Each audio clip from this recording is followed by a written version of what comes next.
You got the new one today? No, Matt? not with me. No, it's. I did get it. I sent you one yesterday. I sent you one out yesterday. Today I put the Hart subdivision on it. Oh, I don't. That Happy Days, that came out today. Okay, I'll bet I haven't looked at that. Probably not. It's not been a great day. Yeah, that's what I understand. Believe me, I. did. Hi, Lyle. Yes, sir. Test, test. We surely can.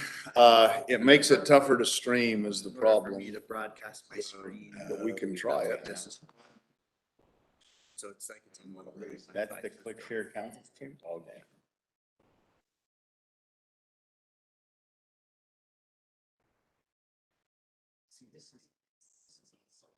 And I'm not actually tied into the puck yet. I still need a security key. It's supposed to just tap it, it should just go up. That's why I added those. It's asking for a. Even without me putting in a password. Last one that just came in. Who's that council chamber? That goes to the puck. Actually, Slide these two pages. cancel that, let's try that again. No, that should be it. Click share. No, we're gonna have to put the two tables together.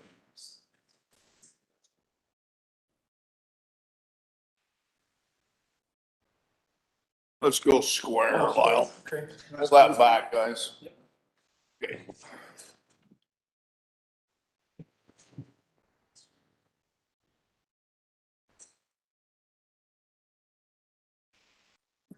There, we'll just come down to the paper maps. That works. We have small ones we could do. I mean, we can even pull them up and have the computer. Yeah. But just so you know, we have a hard stop at 5 minutes to the end. Got it. We are at. Yep. Auto West Gang. FWC. Okay.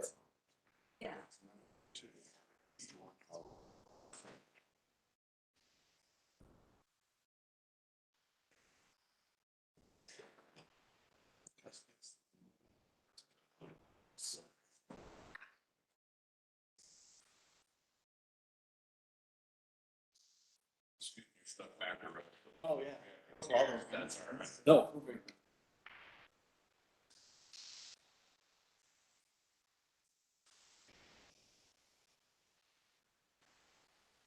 And you're welcome to sit up here if you'd like to join us.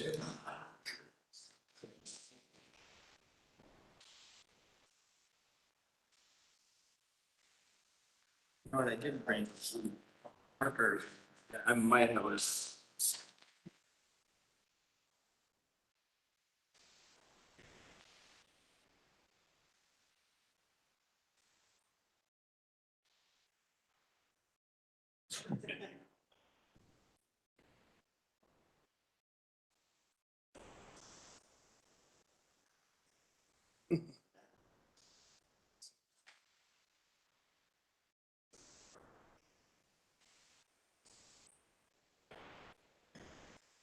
What are you doing? How are you? Right, how are you? Good. Well, I'm taking a big choice. There you go. That's always a positive. Either way. Maybe after. Yep. Let's see, am I supposed to? Take your chair. Pick your chair. Yeah, Ted. Yeah. I'll sit by this guy.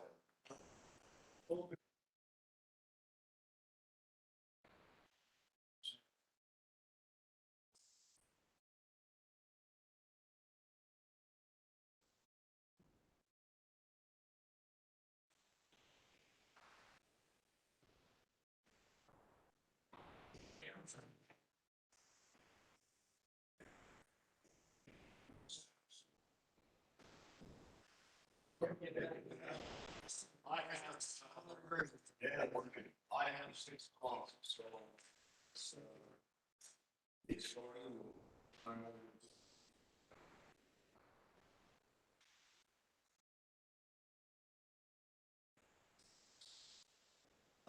Thank you for taking offer of. storage on our,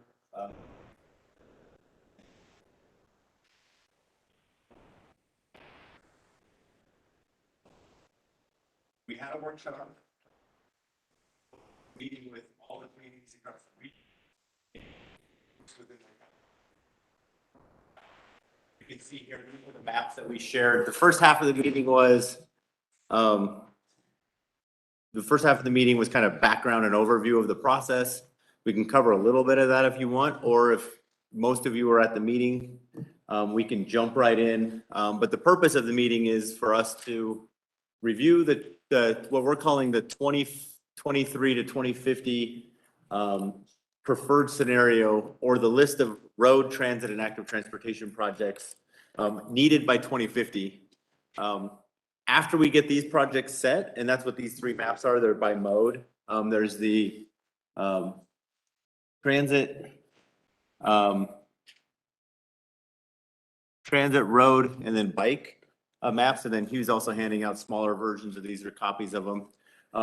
Next year, we'll go into identifying when they're needed. So it's not all about just what's needed in the next 30 years, but what's needed in the first 10 years, what's needed in the second decade, and then the third decade of this plan. We matched this up with your land use, and we just got an updating. You can see the little colored centers on this plan. We worked with your staff to update those. Yeah, no, these are all different. So this is, you can slide them in. Yeah, one of them's, you can, feel free to. Yeah, that one's the bike one. This one's bike, road, transit on this, and then you'll have three maps within your packet. And so we work closely to connect land use and transportation, and so we appreciate you helping us update the Wasatch Choice vision, which is the long range vision of centers which are a little bit higher density than the surrounding areas, walkable, usually mixed use, and there's some up here, a neighborhood center within Far West, and even some along here on 2600 North. So with that, we had an online concept board where it was a virtual tabletop exercise. So we did this all online on Zoom and then asked for comments. And so we have a list of comments here. And fortunately, Hugh, I believe you were in this breakout room, right? So we broke out by kind of groups of cities, and it was, I believe, Marion, Slaterville, Far West, and Plain City. We put into one room. I think you guys all work pretty well together in this corner of the county. Maybe not. I got a giggle. And then also we do this in joint effort with UDOT and UTA. So with that, Hugh, once you grab those other maps, or I can, if you don't have any questions, we can just jump right in, be sensitive of the time that we have. And I know we took quite a few comments. We spent at least an hour in that workshop jotting down some comments, but that's not the limit of the comments that we have. We can go over a high level overview of the projects if you'd like first, or we can just jump right into the comments. It doesn't matter to me. What I'd recommend you do is, why don't you give your presentation, the overview and the comments? Oftentimes that will answer several of the questions, and then we're not going over the same ground twice. Perfect. Okay, so let's start with active transportation. So the active transportation plan, and I believe Far West is in line for a new active transportation plan update with either, have they had a Hugh, or are they in line? No, y'all did one. We did one. Okay, so this should reflect, this doesn't have all the active transportation projects on it. This has, what we're taking is your city plan. No, this one's transit, road, active transportation. So the one with the little bike schemas in the bottom left kind of gives you an idea of like definitions of what they would look like. This is one level up from what would be in your citywide plan. This is what we'd bring up to a regional level, because we go from Brigham City to Bluffdale, and so we can't have all the local plans, projects on there. So you can see there's a bike lanes on 2700, 2600 North, farther north on the North Plain City Road, even farther north up here that connects to 4000 North, 1800, 1900 North, and down to 400 North. So we've got the east-west, unfortunately, even the road system, right? North-south through the areas, there's wetlands, there's rivers, quite a bit of, open space, in that area. And then along, State Route 126 or 1900 West or 2000 West, on this side, and then on the other side of the freeway, Highway 89 kind of diagonal. On the road side of things, there's a handful of projects, and there's either new construction type projects, which are, there's no road at all. And that would be a new facility. There's operational projects, which means that if you're looking for a queue on this one, it's got the big green outside, which is the West Weber corridor. The legacy extension. Yeah, it would be, Legacy, West Davis corridor into the West Weber corridor. Surprisingly, Weber County wasn't fond of the name West Davis corridor. Weird, right? So it's the West Weber corridor, at least north into Weber County for now. Names always change. So there's that corridor, and it's based on the current alignment that we best have. So that was based on a study they did about 10 years ago. There's improvements on most of the east-west routes from Pioneer, 2650, and the North Plains City Road. Operational improvements, meaning improvement to curb, gutter, sidewalk, probably center turn lanes. Most of these roadways are just the 2 lanes, and then they go off into the side running culverts. So there's not a lot of normal infrastructure on those.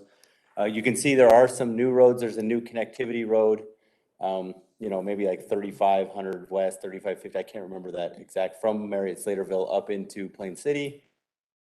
There's this bulb out here, which would be a realignment of State Route 126, an idea to help with the 3 traffic lights that I think you're all really familiar with on 2700 North. Project on, what's the projected out on that? Timeframe? I can look that up in a second, in timing wise, because like I said, this plan is built off of the plan we just did and that we approved in 2019. This cuts into our general plan, the yellow on the north side. Right through your town center? Okay. Yeah, we've got a major. Did you? Well, there's a school there too. Yeah, there's a school there. Okay. We definitely don't normally, and again, keep in mind on this level too, because we're such a high level that in a lot of cases, it's a placeholder of the alignment, and things can be maneuvered a little bit or potentially totally taken off if there's not support for it. Oh, okay, that was my question. How fixed and cast in cement is this option? I wouldn't say it's cast in cement. This is the first time that the last plan when we adopted it was the first time it was put into a long-range transportation plan. It's been talked about for many years prior. And that's something we worked through with Region 1, UDOT Region 1 staff. And I believe we presented it to our technical advisory committees and our workshops and outreach. But we update the plan every 4 years in the fact that we know it's not set in stone or it's not etched in stone, and there's flexibility and things change and ideas change. The reason for my question is that yellow parcel there is one of our prime commercial plots in the far west. I'm guessing that anybody interested, a developer in coming in, is going to be a little nervous about this. Right. So it's however many years or decades this is looming large, it's going to have an impact on potential development there. So it's. Oh, it didn't. No, I highlighted it. Okay. So I remember seeing this years ago, there was actually an open house on that proposal to move the road west around like Hoagie's Corner and stuff, and dead end. There you go. 1900 stuff down there, right, Hoagie's and there, so you just had Well, straight it's through. if the developer comes in and they decide to buy that parcel or part of the parcel, the alignment of the road, the potential future of that road would have a profound effect on them even showing interest in developing. And that's why it's not a small question. Right. And I think even on this one, there probably could be some flexibility to extend it up farther north and then tie it in. There's a potential to take it off, and you all, and the residents that get off on 2700 North Interchange, just have to deal with the 3 lights that go underneath, right? There's pros and cons to everything. It's like, either deal with that and the interchange, you know, UDOT's protective of the freeway in a lot of cases. So if it starts backing onto the freeway even more, you know, that's really what I think raises their eyebrows. Even on the south side, the potential of that will take out a bunch of homes. Yeah. Goes We have right through a a, neighborhood. we have a bridge crossing planned on that canal. Is there? Goes into Okay. that yellow. My question is who would get off the main road just to take this little detour? Road would be dead. So the road would be getting off, it would just, you would get Oh, rid just of the- 1900. Hoagie's would be a dead end. Oh, the road. Bogies would be at the end of the It'd cul-de-sac. have to be a destination for people. Yeah. Have you looked at 400? What was that? Have you looked at the new 400 with Amazon coming in there? No, we have not actually. What can, we should mark that on here. Is that in this?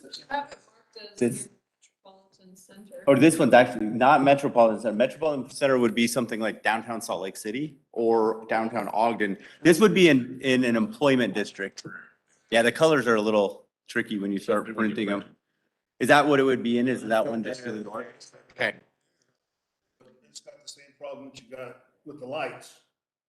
Think. Coming out of Toads, it's a blind corner. Okay. And when they come online, they're gonna be, There's gonna be a lot of rain right there in that corner. I think there was a mention of that in the workshop that Jory mentioned earlier, from folks in Mary Slaterville as well, right? Saying, we gotta pay attention to this. Yeah, and that's just south of us. So that's a biggie because I drive it every day. And they actually have now flaggers out there stopping traffic coming from the east going west because that's a blind corner. Okay. So would that be something coming in and out of the Amazon area or on 400 north? Okay. that's a massive It's coming warehouse. out of the warehouse. It's gonna be an enormous amount of traffic doing this. Semis mostly. Yeah, we do have a project here in interchange improvement at 400 north, Pioneer Road, on the plan. No, So, it's not ours. But that just. no, it's on there, the interchanges, realigning 126 in this area or any improvements on 400 is not on the plan. There are improvements when you get through the BDO. And then, you know, one thing I think maybe even why this has popped up sooner than this one on the radar, one, Amazon recently came in. Yeah, there's a bill. And this one goes all the way through, right? Like you can go all the way to North Ogden. This one right now, you can go into the BDO, but you can't get all the way across into Ogden. There's a, He's roundabout. right. Which is why this green dot is a new grade separated. This is a new grade separated crossing here. So this would get you over the bridge or over the railroad. To the west of it. Just west of your dot. This one? That one. On That 127. one's gotta be all together. I'm sure it will. Never mind. Yeah, I'm just curious. Yeah, we have not. That's part of that. And one of the things that we don't do very well or even get into too much at our agency is because we're such high level, is that we don't get into a lot of like intersection pieces. Like it's more of like coordinating with the DOT or the city working on that. So you won't see on here like new signals, new things like that. What you would see potentially is on these operating projects, they could include right-hand turn pockets, left-hand turn lanes, center turn lanes, anything to help with signal timing. So the operational projects kind of are a catch-all for anything to help make the road improve and run better without actually adding another general purpose lane of traffic. So just improving the traffic. Yeah. Sorry. Getting back to that parcel, let's just assume a developer came in Mm-hmm. with a plan for that parcel. And this is where I get back to my original question of how cast in cement is this? Is that developer potentially vulnerable to one day the DOT coming and saying, and by the way, we're gonna put a road this building and through this plaza and through another building because that's on our master plan? Or is it something that they would sit down with the DOT and say, we have purchased that parcel? We need to know more than just pie in the sky where or if that road is gonna be there, because we're gonna put hard buildings in that spot now. Right.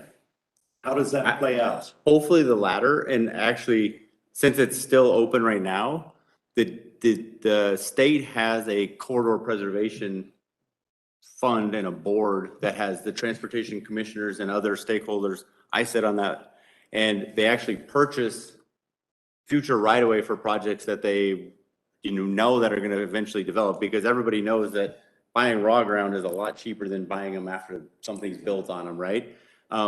And then what they do after they would purchase it potentially, they'd figure out, is it one area or is there multiple landowners that own it?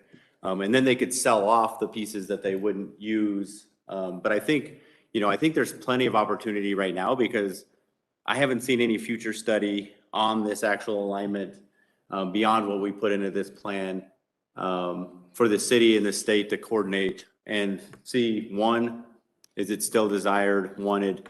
Two, is there a way to like make it work best for everybody in the fact that, you want that area to develop. It's a good center for the community. And there's some definite benefits to Far West. So you don't just chop it in half and then it isn't worth anything to anybody down the road, right? So. Are you proposing a new bridge here Which, between 15 and 84? this one here? So this was on the last planning effort as a new crossing over I-15, connecting, Pleasant View to Plain City, but not a new interchange. We did get some comments, I believe, Hugh, on this. Yeah, this was brought up in the. Yeah, it's And I- connect to 89. And I think if you go over to the Pleasant View map, because we had 5 different communities, or we had North Ogden and Pleasant View and then U3 in this corner. They might have also made comments, because I think there's some flexibility to the location of where this crosses. Or if there's 2 crossings, potentially, I mean, there's some opportunity to put this in the plan. I was just kind of thinking, maybe instead of doing this with that yellow, house ranks up there on that overpass. On this one here, So they're saying do an interchange here oh, as opposed to just a crossing. I don't know if we've looked at that. I mean, there's some definite benefits to not having interchange, because you can just get people to go across without having to deal with on and off. Plus they're a lot cheaper than a full interchange themselves. They have less impact, and there's requirements for distances between interchanges, and the federal highways are pretty stickler in most cases that they need to be a mile or more. I was trying to see if there's a way that they could say, get rid of this, both of the yellow. Yeah. It's clear Well- it's a high priority for this group is what I'm hearing, Yes. right? Is we need to Yeah, figure that well, out. like we mentioned, there's a school there Yeah. and some homes. Yeah, on the south side, you're going through a lot But of. you actually have this elementary school there and a junior high. Yeah, the junior high's on the other side of the canal, but yeah, they're all right there. Still understand. Yeah, so there was another idea, if I can throw this out, once upon a time, is to actually, instead of having the on and off ramps coming down to 2,700, having them go on and off further north and south, so you'd actually come off at about the end of Higley Road. So you sort of extend.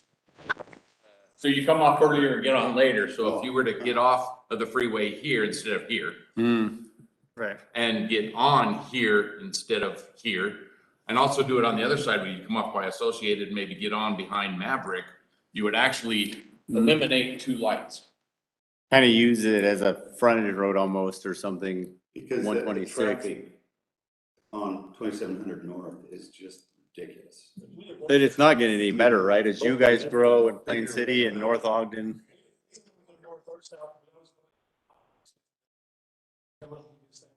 Okay. And that would be less impactful, because you only have that stretch between I-15 and 2000 West, or 126, that you would have to put on and off ramps to. In fact, if you look on Google Maps, on the backside of Maverick, it already has a frontage road back there. If you were to just turn that into an on-ramp, you're getting on the freeway. You'd have to come in between McDonald's. To access that property back there.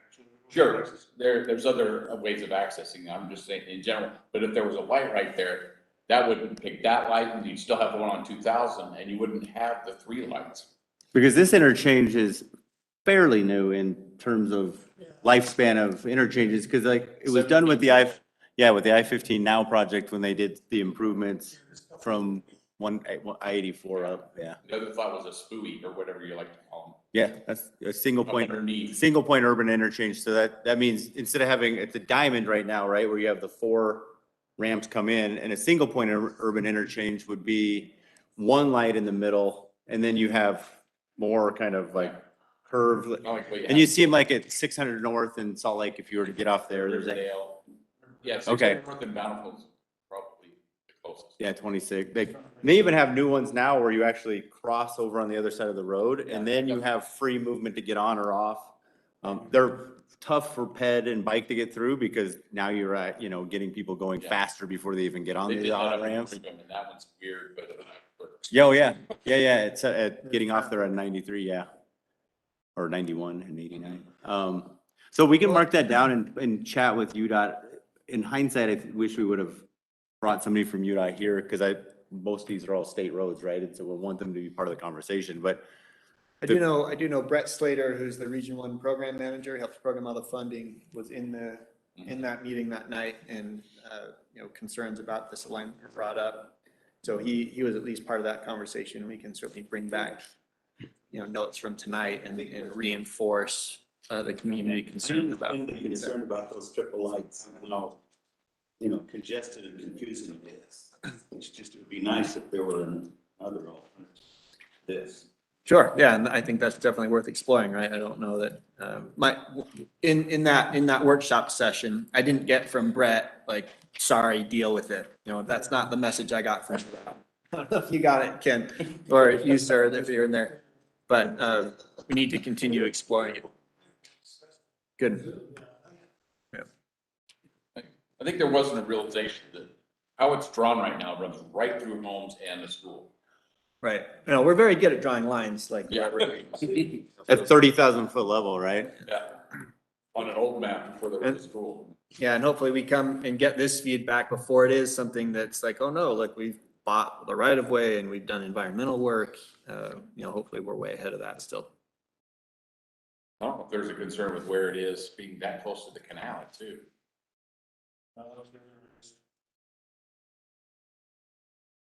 Right, just skims it here, right? This. Yeah, I mean, it's virtually right next to it. Not sure what you put on the west of it. I'm not so sure I walk away with a good feel for the timeline for that. Oh, so we looked it up in the current plan. It's in the first 10 years of our plans. That's what I remember. Yeah. So that being said, the state has just programmed out all of the majority of their capacity money out to 2030. So it didn't make the first, not just the first cut, they had it programmed out to 2024, 2025. And then they just reprogrammed $4 billion out to 2030. And it didn't get funded in either of those. So, I mean, I think for the city, yay. I mean, had it received funding, we'd definitely be having a little bit more different conversations with like, hey, they're going to do an environmental study here soon. They're going to start looking at it in more detail, but it hasn't even received funding yet. And so in my view, unless some money popped up, and this isn't going to be cheap because it's a full realignment and obviously quite a bit of property purchase. And if it even happens, it'd take a bit more work and more public outreach and environmental process. But right now it's looking like it would be after 2030. It seems like a long ways off, but it's not. Time flies. I know. I've been doing this.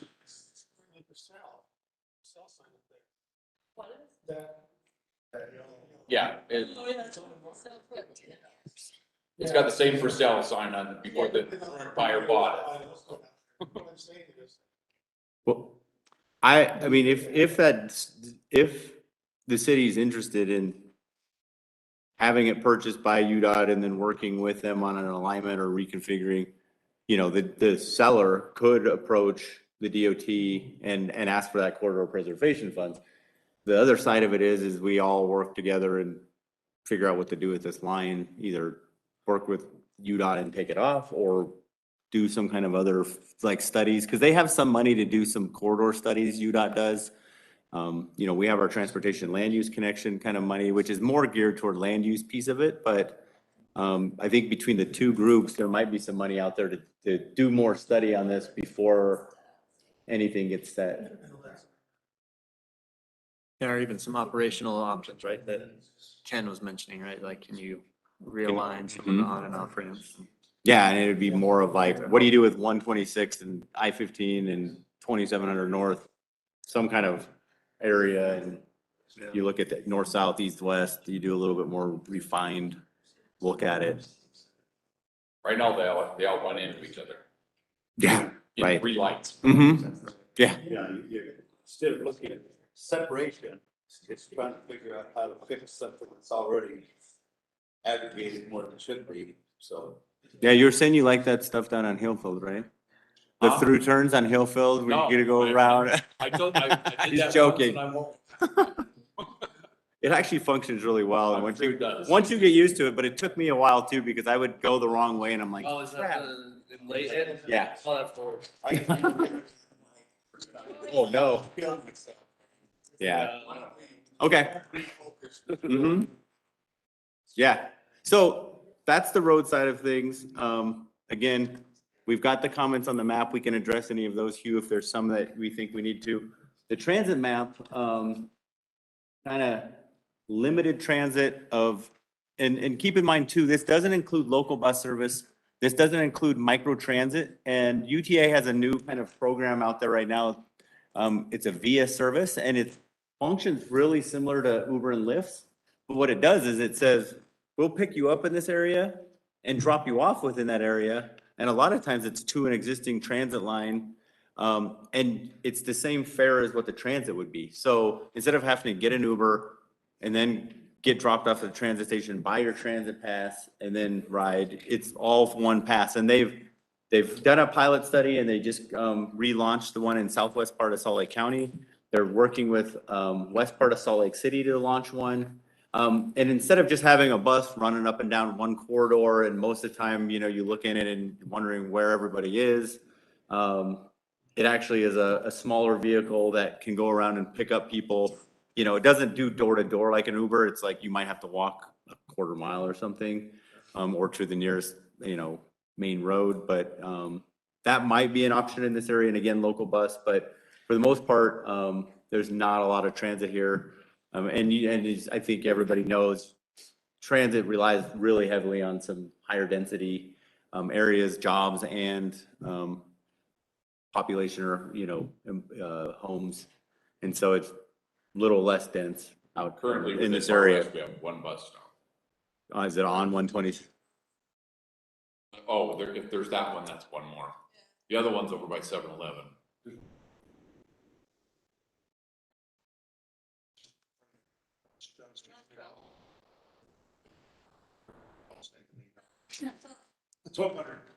I mean, there is a plan to do an express bus up 89 to Brigham City. There's the Box Elder County still interested in purchasing corridor for a future commuter rail line, but that's, I think, a long ways out. And so the idea is can you do a better north-south bus, utilize the roadway, provide better service, and then connect into Ogden, and go from there. So, Hugh, is there any comments that you're seeing pop up on this that we haven't talked about? Yeah, there were a number, especially on the roadway side, but, you know, I think there's a question on, is this the alignment?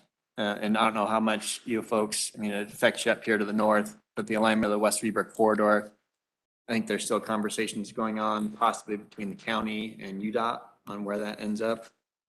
UDOT wants to do another study. It's been 10 plus years, I think, since the last one. And in that time, our boundaries didn't go up into Box Elder County, which is why this kind of just skirts the county line. Because it could go up here, and I mean, there's some ideas that it could, instead of just coming right to the Smith and Edwards exit, which this is a dot here, but this could somehow reconfigure all of Highway 89, I-15, 126, the West Weaver corridor, Legacy. So this dot could be like this big because we have no idea really where, I mean, Spaghetti bowl. and you've got this coming off Skyline Drive, coming off of from North Ogden and Pleasant View. So they are interested in revisiting that alignment. But I don't know when, it keeps coming up and I keep wondering. I don't know if you guys know Christopher Chestnut, but he's one that's really, he's their planner, the Region 1 planner.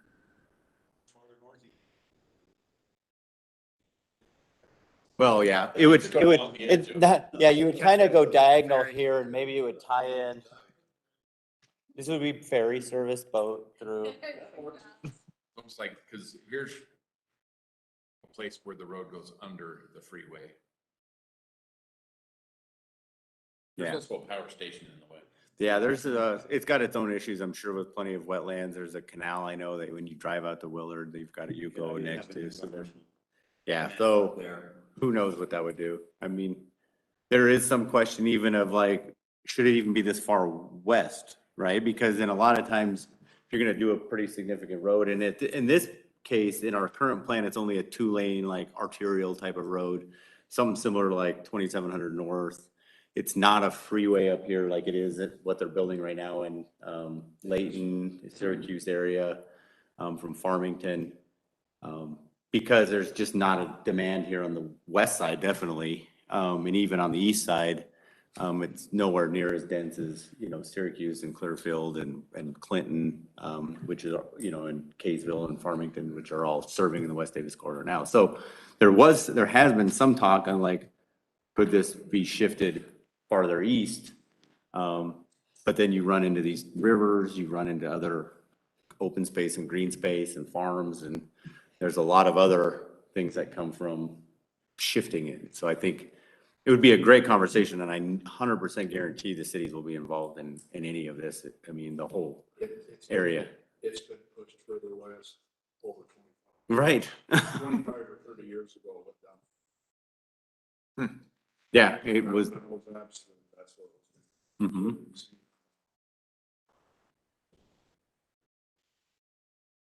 The lake keeps drying up. We'll just keep. Well, there's less human resistance the farther west you go. Right. It becomes more impractical to go farther west, All you get is moose. There's not too many people out in the mud flats. A lot of mosquitoes. Its effectiveness changes. Yes. Exactly. Yeah. So at 4,700 or even closer, it actually was a fairly viable alternative as we pushed it to where it is even now. It's just, distance to,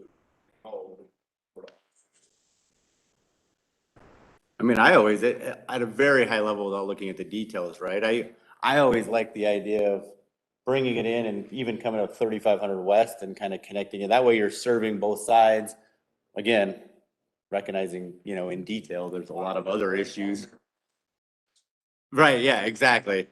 On that one, what's the city's kind of stance on it? Are you guys kind of like, well, it circles our city, we would be supportive of it having actually coming closer so that we're. What it's at now, as This is the only part that gets us. that, as you stated, this will require significant design.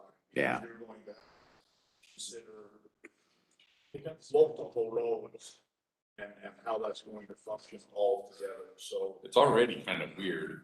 No, I don't like that interchange. If we're gonna do a legacy with the thought that, 20 years after that, we're going to have to expand it to look like it does in Salt Lake Valley, then you're going to have to spend a tremendous amount of design time on this. And I suspect even this will not be the city. Yeah. So really, this west corridor will have little, unlikely, no. Okay. Or minimal interest in using it probably. It's, if they could have put it at 3,500, and I believe there was a time that was discussed. It was one of the options. And again, not having to wear a bulletproof vest Yeah. or looking at the super details. I mean, street connectivity is great.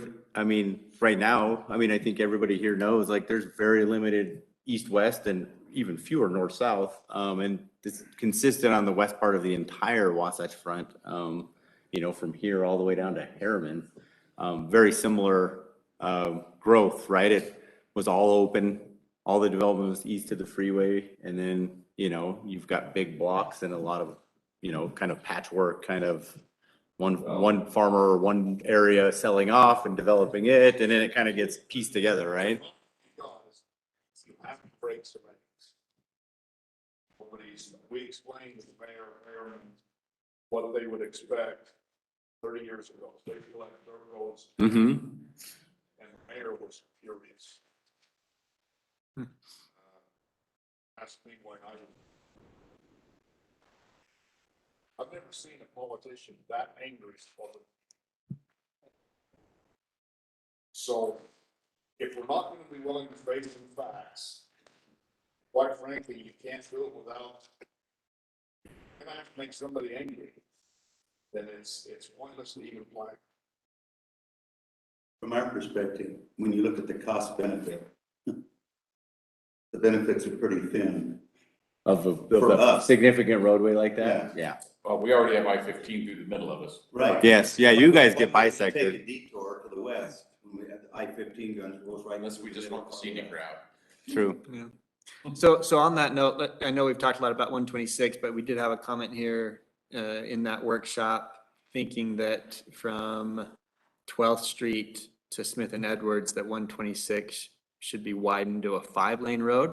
So 2 travel lanes in each direction with the center turn lane.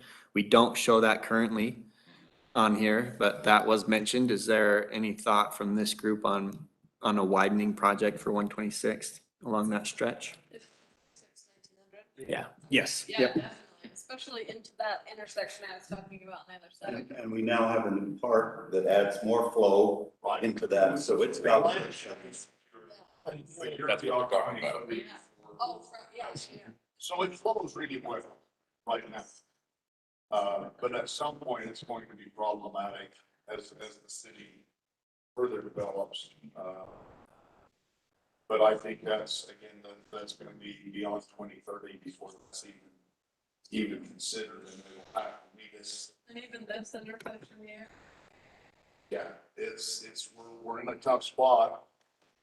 If you travel south at all, the needs in Davis County, as an example, are exceeding the needs right now as far as traffic. And so they only have, and $4 billion sounds like a lot of money.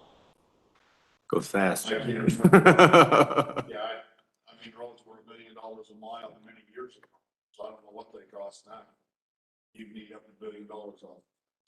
Well, the I-15 reconstruction from Salt Lake City to Farmington was projected at 1.7 billion recently, and apparently construction costs, steel and concrete and everything's going up right now. And so they're even running into issues with some of the currently programmed money of the cost estimates are just going through the roof with this, where we're at right now in our economy. Making it accommodate bikes and peds as well. So.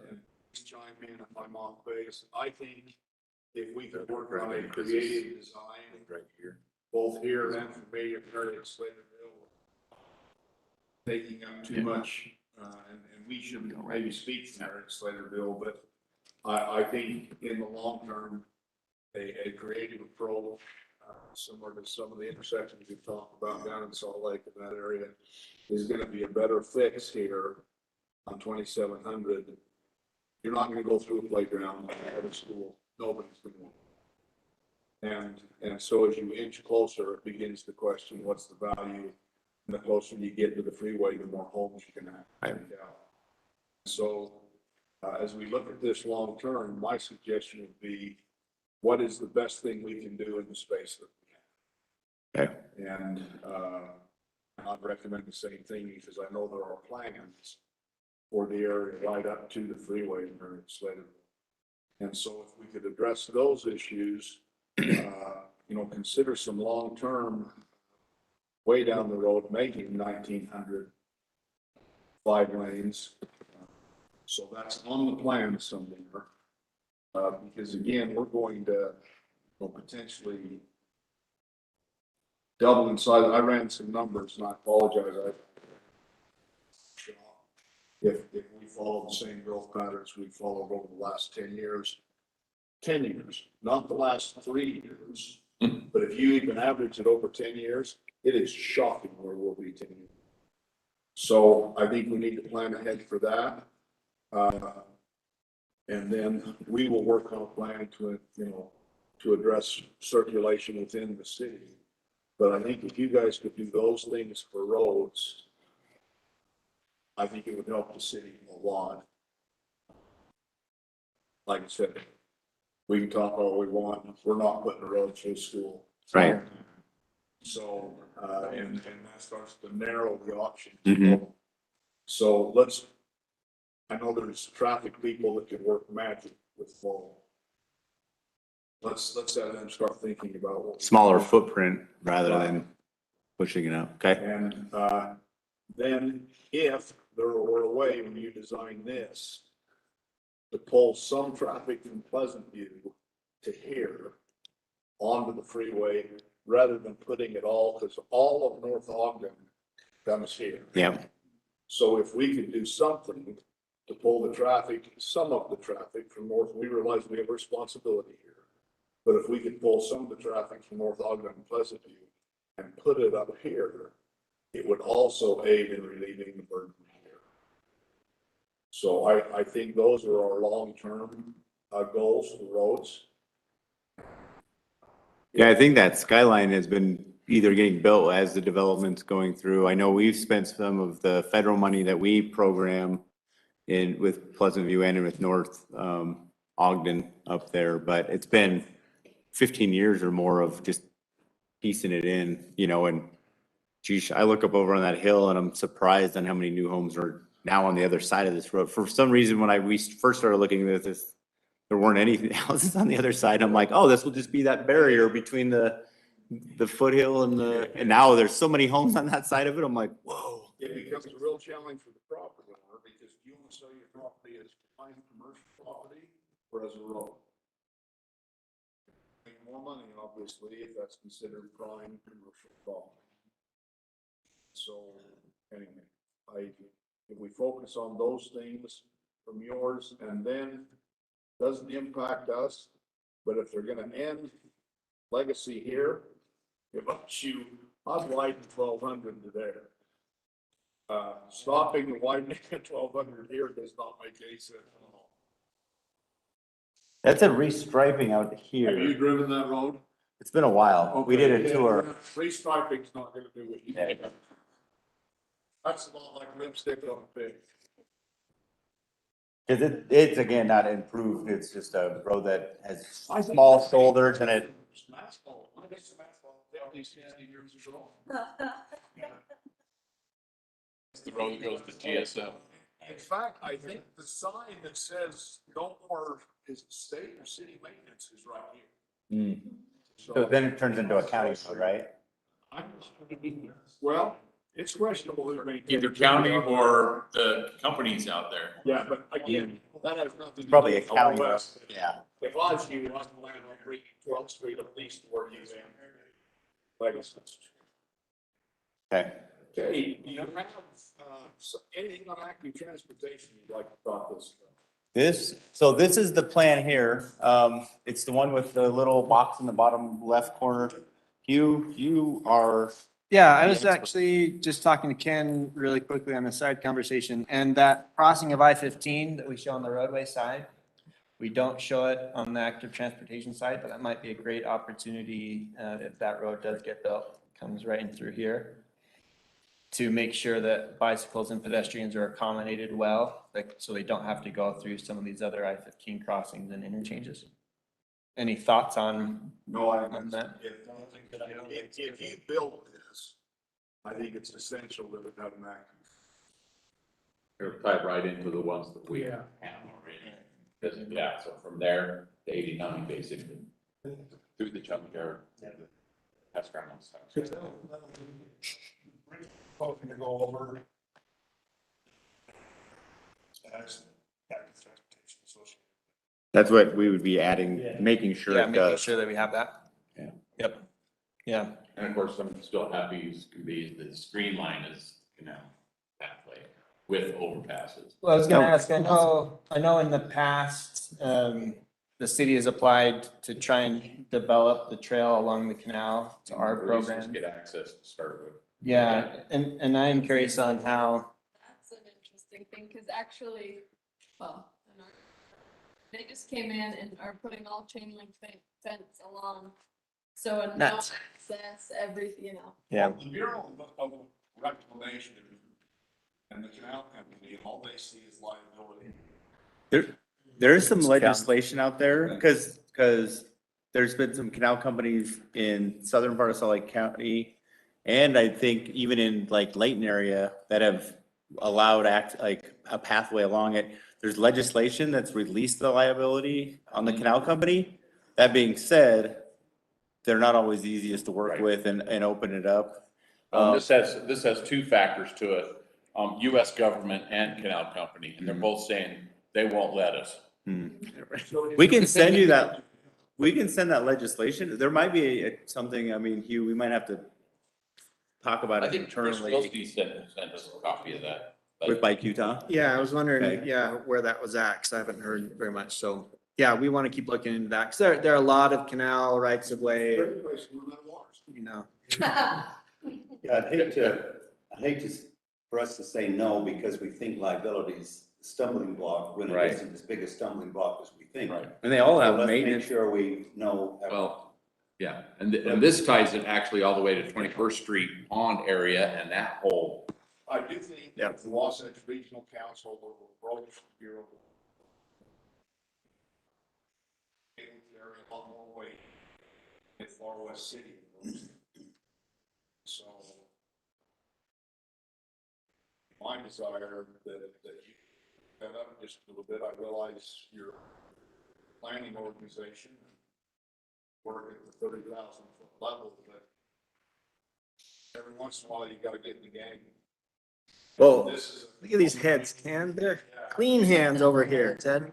no bulletproof vest, remember? Well, in Slaterville area, that's the same intention, using the active transportation Okay. corridor. They have it on their plan, so. Well, it Well, is certainly actually- big enough, right? I mean, it's a big enough project and endeavor that, yeah, it's more than an And if you individual. got, you know, you got a 15 miles of trail, we could possibly get that.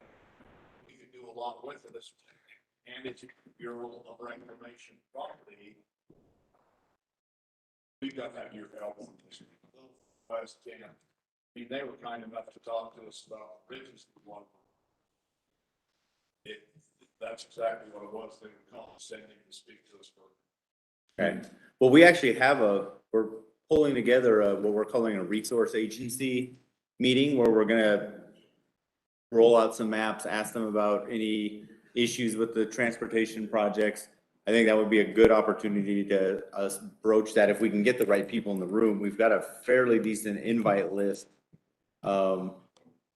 You know, of natural resource conservation services to Fish and Wildlife, Army Corps of Engineers. I mean, we've got a list of like 40 school districts and water companies and, you know, the water districts. So that might be a good opportunity. I just made a note and tagged Hugh on it that we can try to. And whatever they cut, it used to be Weaver Pathways, but now it's like Trails Foundation. Of Northern Utah, They're also interested in that. They've reached out to me and we've been, you know, they were working with Marion Slaterville, and even Box Elder County is somewhat interested because that takes them all the way to Willard Bay area. And they want to use the top of the dike there at Willard Bay as a active transportation trail pathway type thing that goes all the way north. So ties it all together. And I think you guys have named it appropriately with the Golden Spoke extension. There you go. Yeah, it's an understanding that it can tie into that whole system That that whole goes down to golden Provo, spoke. right? That's Yes. pretty awesome. So, I'd love to be able to hop on that and go to Provo just for fun. So we've got about 5 minutes. What would you like us to know? Next steps, right? We're reviewing all the comments. Our game plan is in the next couple months, hopefully get through them all. We're gonna meet with some key stakeholders like Weber State and the church landholding group, that owns quite a bit of land around the region, Rio Tinto and University of Utah and some other groups. We're gonna try to pull together this resource agency meeting. And then our goal is to try to lock in these projects as firm as we can. We know there's things that change here or there, so that we can identify when they're needed. It's a little trickier, you know, when you're identifying projects and needs, and then we have to do by financial constraints. So it's not only like, well, when is it needed, but like, how much money are we projecting to help build these projects in the future? To then have a project at the last minute come in and like, kind of stir the whole card up. So that's our next game plan. We're gonna do another workshop next fall, looking for input on the phasing. We're gonna utilize our regional growth technical advisory committees, which we invite the planners to help us review this. So that's, you know, we invite all of the Box Elder, Weber, Davis planners to those meetings. So if you have somebody that you want to attend, or if you don't find your planner attending, encourage them to, or get us a name and we'll add them to our list. Planner. This is the planning group. So you guys can divide it out, one meeting a year. No. And then the next plan will be looking to be adopted in May of 2023. So, and then one other thing to look for this next spring is that we're going to be revisiting population and employment projections. So we get totals by the county level from the Gardner Policy Institute, and the Governor's Office of Management or Planning and Budget has kind of asked them to put those together. Then we work with the cities through either our centers and our Wasatch Choice vision, and we work with the cities on, you know, population and employment growth between now and 2050. We have to stay within the county control total. So if they say that, you know, county is going to be whatever, 450,000 or 500,000 by 2050, you know, we don't go over that with all the communities within the county. So we'll be working with you all on that as well. So if there's interest, keep an eye out for that. If there's somebody that should be involved in that and you're feeling like, wait a minute. Okay. Just let me know on that. Okay. Can I give you one last comment? Just instead of. Hospital what? I ain't seen about that. Oh, wow. Yeah. Yeah. Possibly. Oh, Toads is gonna go away. What? Hey, well, thank you very much for joining here. Thank you for giving us some time. And I'm taking your chair. You're welcome to stay with us, but you are sure welcome. Yeah, no, I think Hugh lives in Provo, so he's got a trek. I feel your pain. You like drugs. Okay. Can we help you move tables? We just got to pull this one that way. So. And if, Taking no picture. yeah, can I throw that stuff on there? And then, you know, if you guys, if you wake up at 2 o'clock in the morning and you are like, dang it, I wish I would have told him, shoot us an email, give Hugh a call. You force me to sit down. Never too late.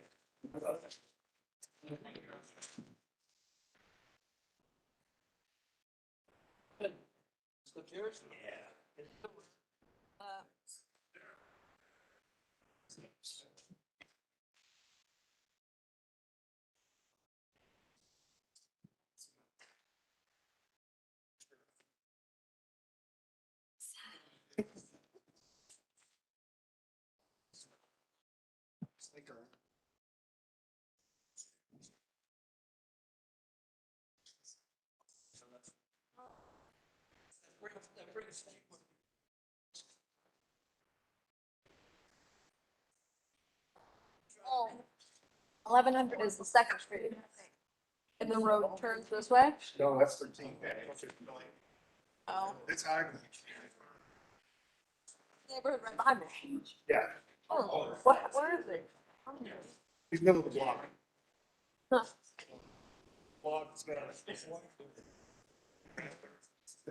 Actually, she's ahead of schedule as far as getting back her range of rotation. She doesn't like the pain very much. Yeah, we'll take it. I mean, down in. At the end, yeah. You know Steve Osler? First couple of weeks is pretty well. Yeah. That's pretty bad. Now she's got, you know, she got rid of the walker Oh, good. and then was on a cane for about a week or so. Now she's. And after that, about a week. I know that. But she sure notices when she's down on the downside of the pain meds, you know? Sure don't want to let that get too far down. Seriously. Give yourself the next. Yeah, I You've really, done that a couple times and it's flying. when, she's better to stay on top of it than try. Something's trying so you can't chase the. No, you take it before you think you really need Yeah, it. in fact, for me, I take it religiously every 4 hours, because if I don't, I'm in trouble. That's what I did before I was in charge. I just kept this on my clock and Yeah. I'd wake her up if she was asleep. Just make sure she didn't miss it. Too, sometimes I'm told. Zoom call. And sometimes I find myself breaking. Yes. I said, well, sometimes because your pain starts. You have the pain medication wearing out. Your body needs it just because you want to keep the pain away. It's like trying to keep a balloon in there. It's- That once in a while, if I depending on what I do. You want it this way, not Yeah. this way. And sometimes depending on how busy I get and stuff. So, just because it just. That's what I need. Please though. I said, consider how much. I know, it's a complete overhaul for heaven's sakes. I myself sometimes.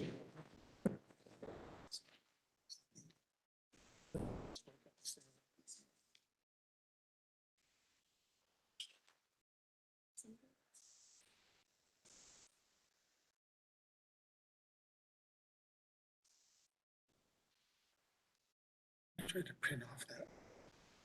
They send out. Yeah. Did you? I didn't print it out. I just got it on my phone. I printed this out, but I couldn't. It was 9 pages. I was gonna print it off, but wouldn't accept it.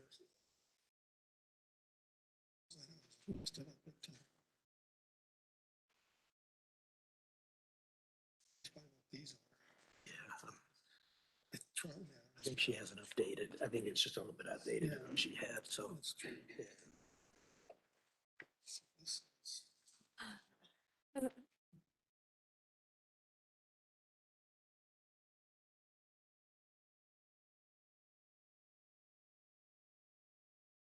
You started? Okay. We'll call to order the meeting of the Far West City Planning Commission. We appreciate all of you being here, first of all. We'll begin our meeting by saying the Pledge of Allegiance, led by Greg, and then Darren will offer us a prayer. If you'll all stand, please. I pledge allegiance to the United States of America and to the republic for which it stands, one nation, under God, indivisible, with liberty and justice for all.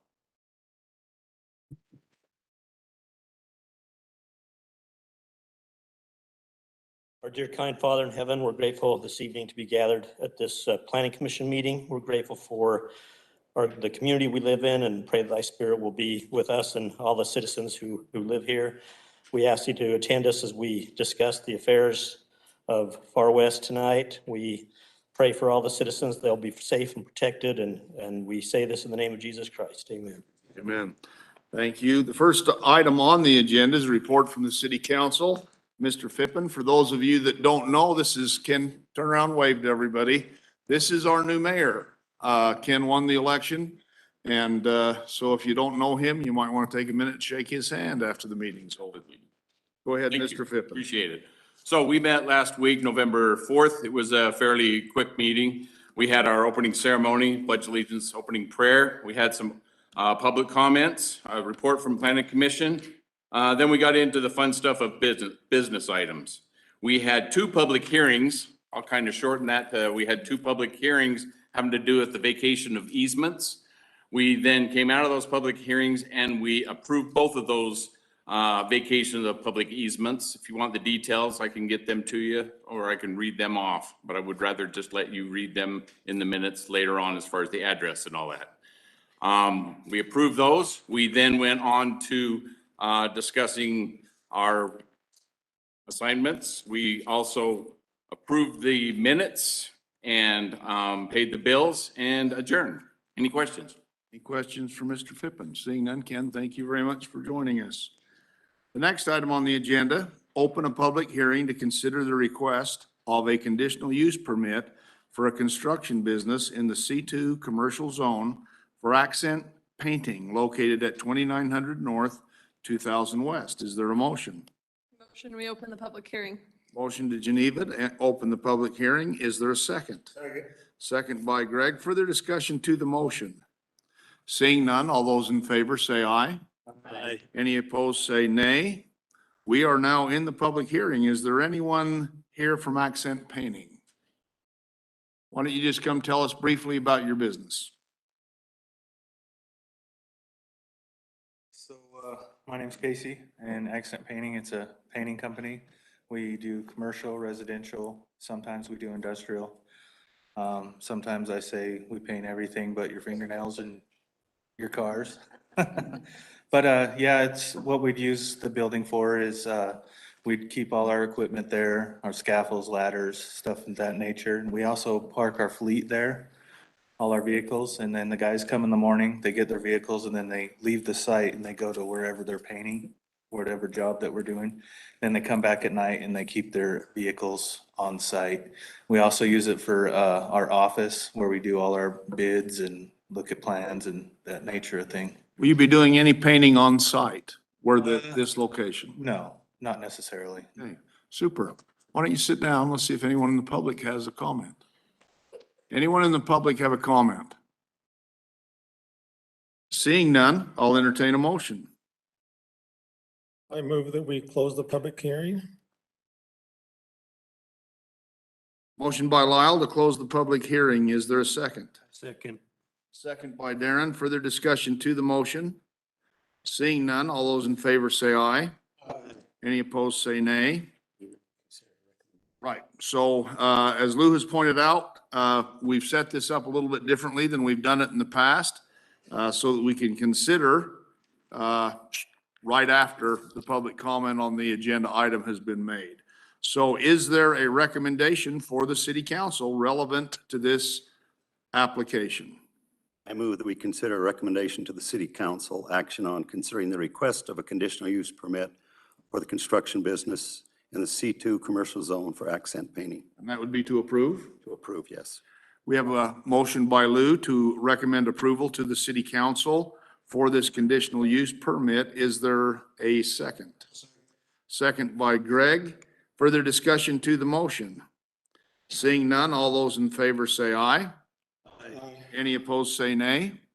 Motion carries. Next item on the agenda, open a second public hearing to consider the request of a rezone of the Papa George property located at approximately 1600 West, 2350 North. Parcel numbers given on the agenda from an A1 zone to an M1 zone. Is there a motion? Motion by Greg. Is there a second? I'll second. Second by Lyle. Further discussion to the motion? Seeing none, all those in favor say aye. Aye. Any opposed say nay. Motion carries. We're now in a public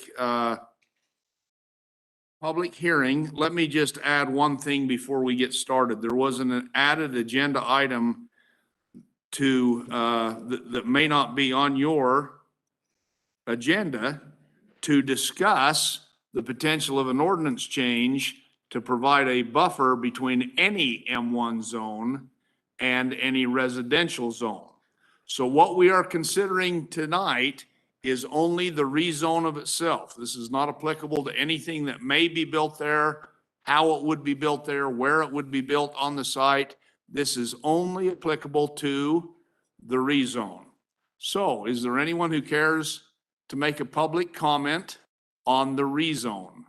Should John explain what he's doing first? John, why don't you come up and explain what you're doing? That might help. We've got a big crowd here tonight, and hope that all will do their part to say what's on their mind. A couple of years ago, it was brought to my attention that the Papa George farm had been put under contract to be sold to a subdivider and was desirous to put high-density housing in that area. obviously had to clear all of the hurdles that go along with that. And it prompted in me and most of the residents on Far West Drive that we were worried about extended traffic on that street, that it wouldn't meet an ordinance that was in place for a dead-end road with the quantity of homes if it did come out on that street. Fortunately, the subdivider found that it was a lot heavier lift than he thought it would be, and decided to cancel a contract with Ted Papageorge. In doing that, I started to think, first of all, I didn't want additional traffic on the road that I live on. And I'm sure most on Far West Drive felt the same way. And I went to work to see if there was a better idea. I went back in the records and looked at the Weber Industrial Park that was started in about 47, 48 years ago, and just determined that there could be a potential of a small addition to the Weber Industrial Park that is in place on Ted Papageorge's property. I entered into a contract with Ted to purchase the property, and since then have been working to make a determination if that makes sense for the city, for the citizens, for future business, and for the Papageorge family. And in doing so, maybe 3 or 4 points that I'd like to make, and then I'd love to hear from the public as well. First of all, the Papageorge family is a third-generation farmer in this community. They bought part of that farm from my grandfather, who has been in this, our family's been in this community over 120 years now.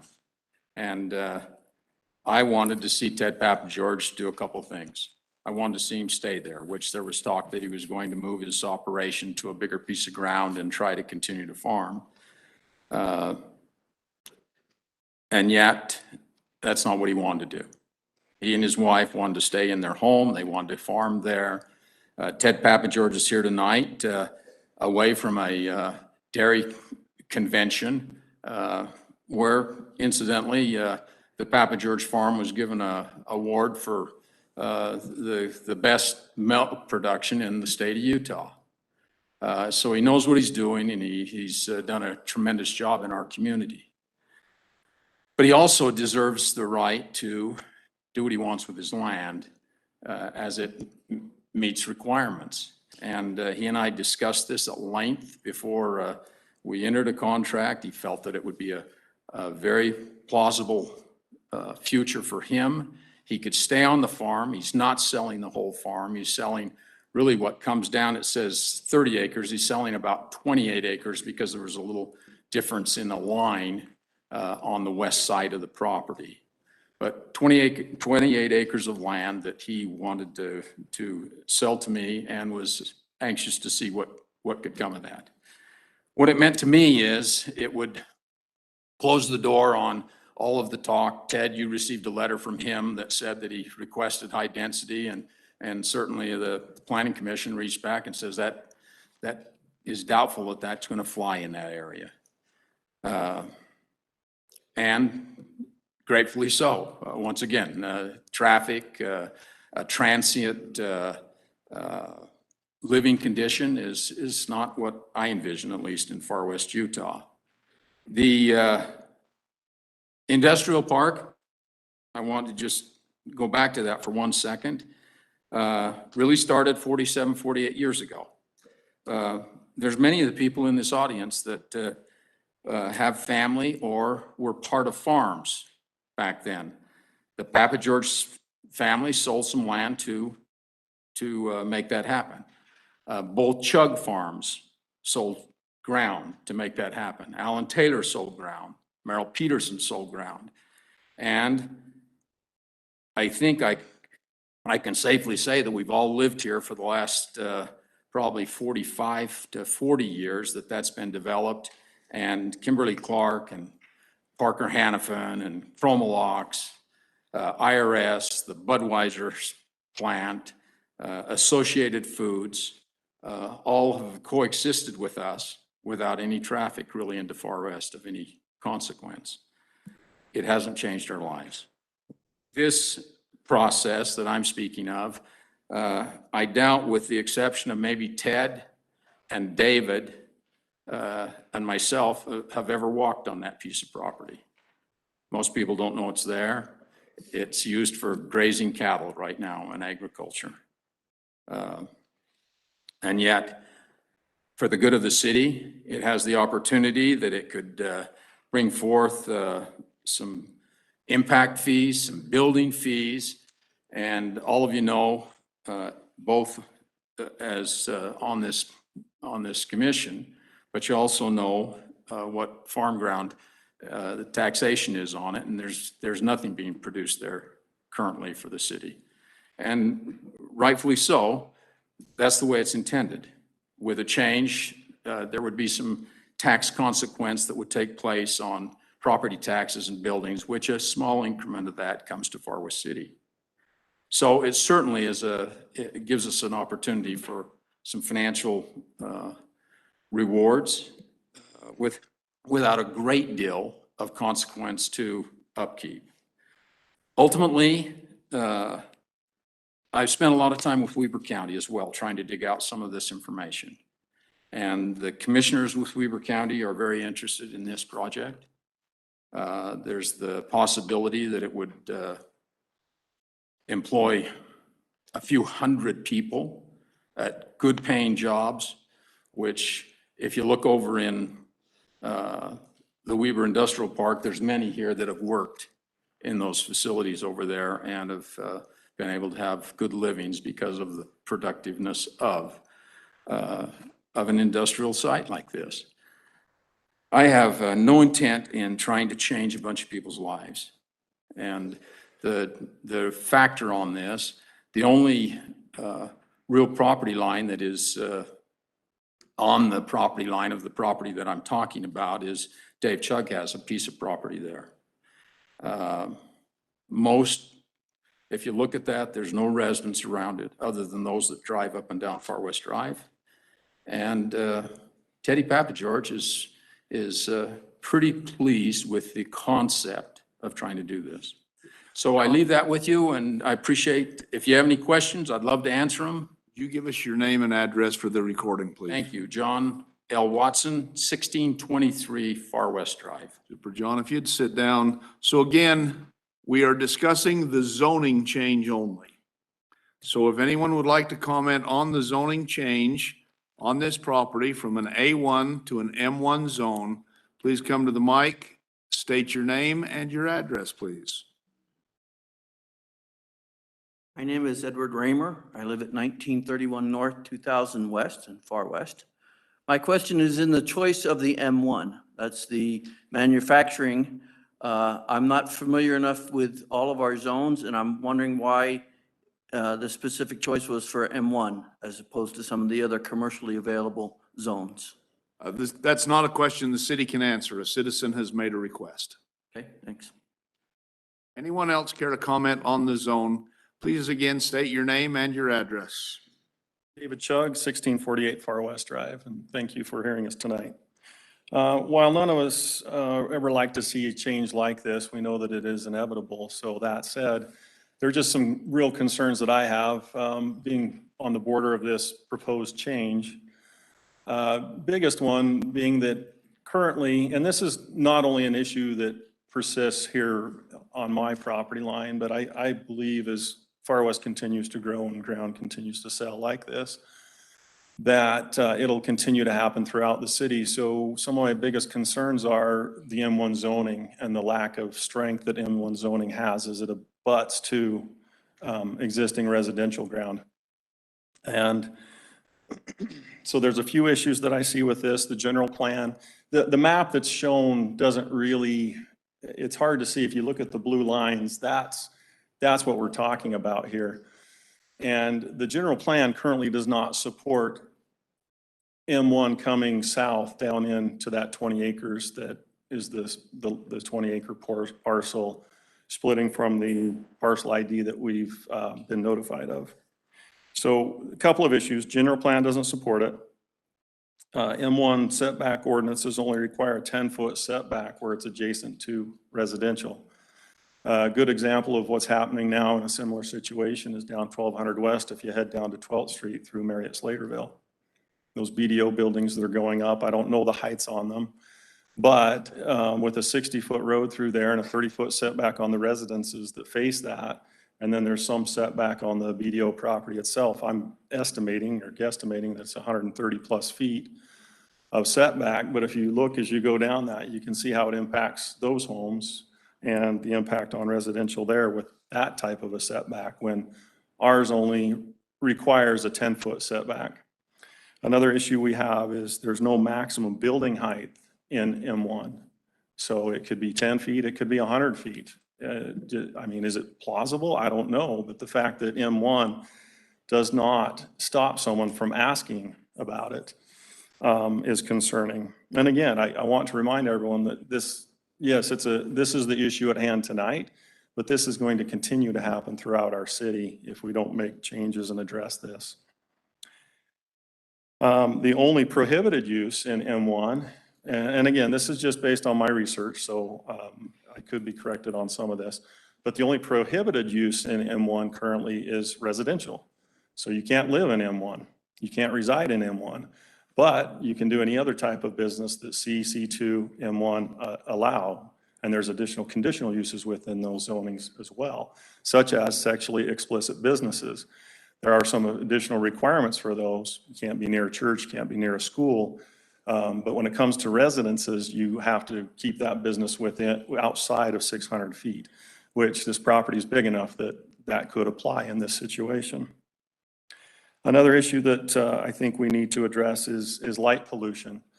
And I do have some photos of the light pollution that Associated Foods creates currently. And I know that's a separate situation, but it's a good example of the light pollution that at least floods onto me. And then over to the east, there's additional light pollution. And recently, in the last 4 to 6 months, some businesses over there have put what lack of better term, it's a cherry bar on a 30-foot pole. There are 2 of them over there that flash all night long. And I don't know who else gets to see that, but that's something that I can see from my property. So again, lighting is an issue. Noise abatement is another concern.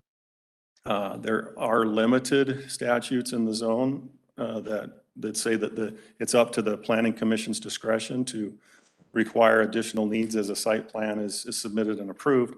But again, noise is a concern. I actually drove over to the industrial park about a year and a half ago now, because I was hearing a loud noise. I drove over there and found out that a manufacturing facility over there had lost an 8-foot muffler off their building wall. They claimed they didn't know what had happened, but man, I sure heard it anytime that machine kicked on. And that's a building that I would guess straight line is at least a mile away. So again, these are Planning Commission Chair, these are all concerns that I have. Like I said, we don't like change, but it is inevitable. But as you look at this, is it something we need to look at prior to even formulating an opinion to the city council, that maybe we look at this first before we go any further on a zone change? And that's it. Thank you. Thank you, David. Is there anyone on the public that would care to comment on the zone change? Please state your name and your address, please. My name is Mike Chatelain. I live at 1780 West, Farr West Drive. And if the commission would indulge me, could I ask Mr. Watson a question? Sure. That is pertinent here, I believe. What's the access going to be into that? 2350 north. Okay. I got a lot of phone calls on this. Some people think it's going to come down. John, you got to step to the mic if you're going to speak at length. Thank you. Thank you, Ted. There's been some inquiries on that, Mike. The access comes through the industrial park, a road that they had put in with the anticipation that there would be, you can see it right. I'm right about familiar that. with where you're talking. Yeah, About. There may be other folks here that aren't. You out of most would probably know that, being that you're in the county all the time. All the utilities are in that road. It has not been asphalted to the property line, but it has been bought, it is owned by the county as a road. I want to make it really clear because I've had a couple of people call and say, we've heard that you're going to put saloons and pool halls and bars and over there, and they're going to come down the P Vinery Road to through Far West to exit that. This property doesn't even have a line into the P Vinery Road. It is accessible from 2350 north, nowhere else. There would not be any entrance into Far West Drive? There would not be. Would there be a secondary entrance into that property? There would, the potential, and this is only something the planning commission has said, if it were to happen, that they would like a stub road put into Associated Foods on the other side, but not with any action of development, just the potential for future. Okay, thank you. Mike, anything else? Yes, I would like to thank Mr. Watson for answering those questions. And I am not opposed to the zoning change, and I appreciate the forethought and consideration that he's put into this, particularly as it protects the residences along Far West Drive. I would ask the planning commission consider delaying that change until the ordinances were brought in to a little more appropriate order, such as Mr. Chugg had indicated. But I would be in favor of the development that Mr. Watson is proposing and the ordinance change, or I'm sorry, the zoning change. Thank you. Anyone else care to comment on the zoning change? Please come to the microphone. Your name and your address, please. Jason Chugg, property at 1712 Far West Drive.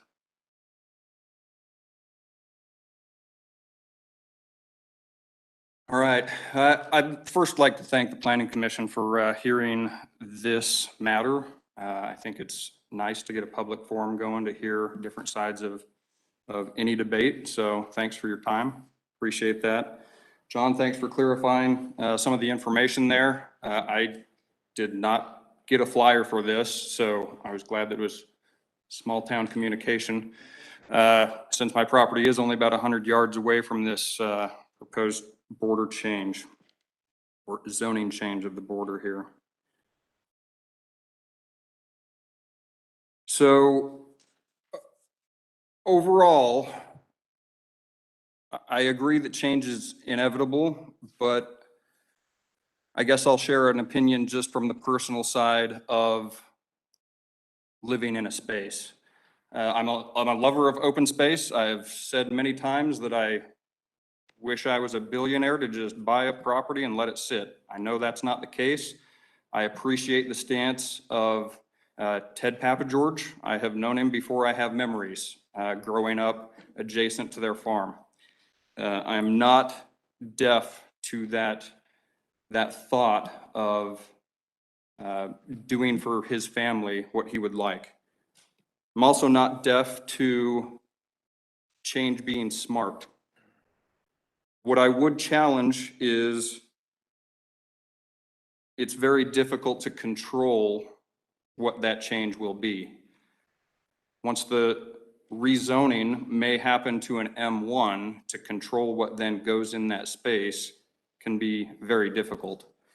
It might be containable for a few years to say what building goes up and how tall it goes and where its lights shine.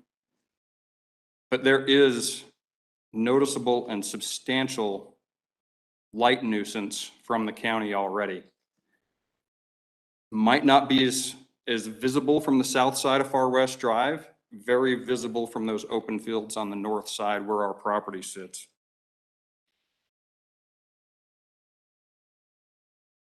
To say that rezone wouldn't affect anyone in a negative manner, to call it honest, I think a person would either be naive, ignorant, or they just wouldn't care about the person that they're saying that it's not going to affect. It will affect people. If there's a 30-foot building out with a high-power floodlight, it's gonna show up. It's gonna be a nuisance. So to take this, the way I would view it is, would any one of us like a floodlight 50 feet out our back door shining into our property all hours of the day? Noise that we can't control because a factory might be working 24/7 could be a nuisance.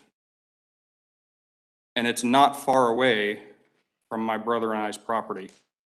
We already see the lights. We already hear the noises. I wish Associated Foods wasn't there for those reasons. I know it's a great overall moneymaker and business. But so far, the only thing I've heard for the pro of this is it can increase revenue. Going back to what I said about just, I would love to just sit on property if I had the money to do it. That doesn't matter to me. I know it can matter to some city issues and funds. I'm not naive to that, but I don't think it's the most important thing. I think a good neighbor is going to not put up a floodlight that shines into their neighbor's property. A good neighbor is not going to make loud noises at all hours of the night for their adjacent neighbor. I know there's restrictions against that in residential properties. I just don't see that restriction holding for a commercial complex that comes in with no regard to its neighboring residents.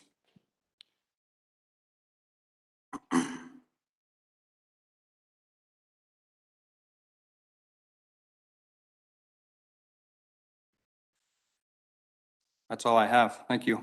Thank you. So again, we're speaking specifically to the rezone. Anyone else care to comment on the rezone? You state your name and where you live, please. Jim Flint, 1576 Far West Drive. Just some thoughts float around in my mind when I think about the rezone. 4 things: jurisdictional, access, utilities, and mitigation measures. The thing that's very interesting about this rezone is there's also an implied inherent de-annexation possible. So tonight you're considering a rezone that is extending an M1 zone that's already existing southward about another 20 acres. Ted already does have the northerly 11 acres of his property already is zoned M1. So he's just looking at moving that line southward. What's interesting about this is the access. My understanding is there wouldn't be any access with the proposal off of Far West Drive. I think that's the first concern in everybody's mind. But what's interesting is whether this stays, whether you approve the rezone tonight, the access for a city property would be through a county road. I don't have any problem with that. That's just a unique thing. If for some reason the city doesn't approve this rezone tonight, and there was impetuous to try to go into the county, that same access would be off 2350 North. So that's a very unique item that's usually not associated with rezones. Second, the next thing is utilities. There are utilities, there's capability to actually better serve this property from the county as far as proximity.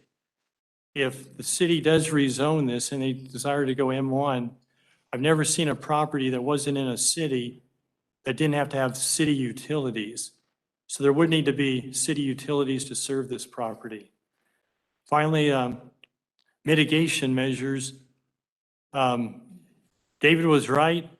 There's the Far West Code is very weak on separation from M1 to residential buffers. It's only a 10-foot buffer. I looked at if this were to stay in the county, not stay in the county, if it were to go into the county, the side yard buffer is 20 feet, the rear yard is 30 feet. The reason I bring this up when you consider things is I don't think that the thoughts that were expressed tonight that a setback will significantly have an impact on the development in general. Whether, if there's going to be light pollution, it's going to be apparent from 10 feet or 30 feet. Got a project tonight in Centerville that's seeking a CUP, and interestingly, their parameter is a 30-foot one. We have to put up a fence and we have to do evergreen trees. So I think a big thing to consider is the M1 zone mitigatable? And finally, I guess to conclude, am I for or against it? We live quite close to it. I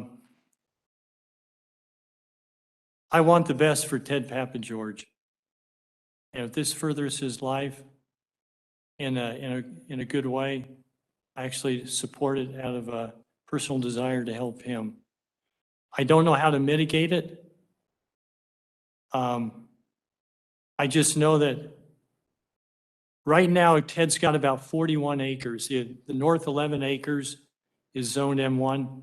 The southerly 30 acres is zoned A1. He could theoretically come off of Far West Drive if the Planning Commission were agreeable and get 31-acre lots.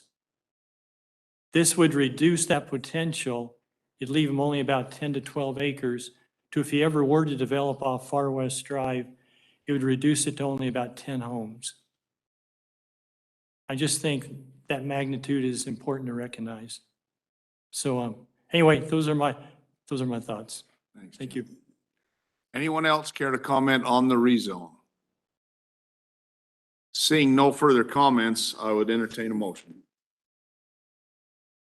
Motion, we close the public hearing. Motion by Geneva to close the public hearing.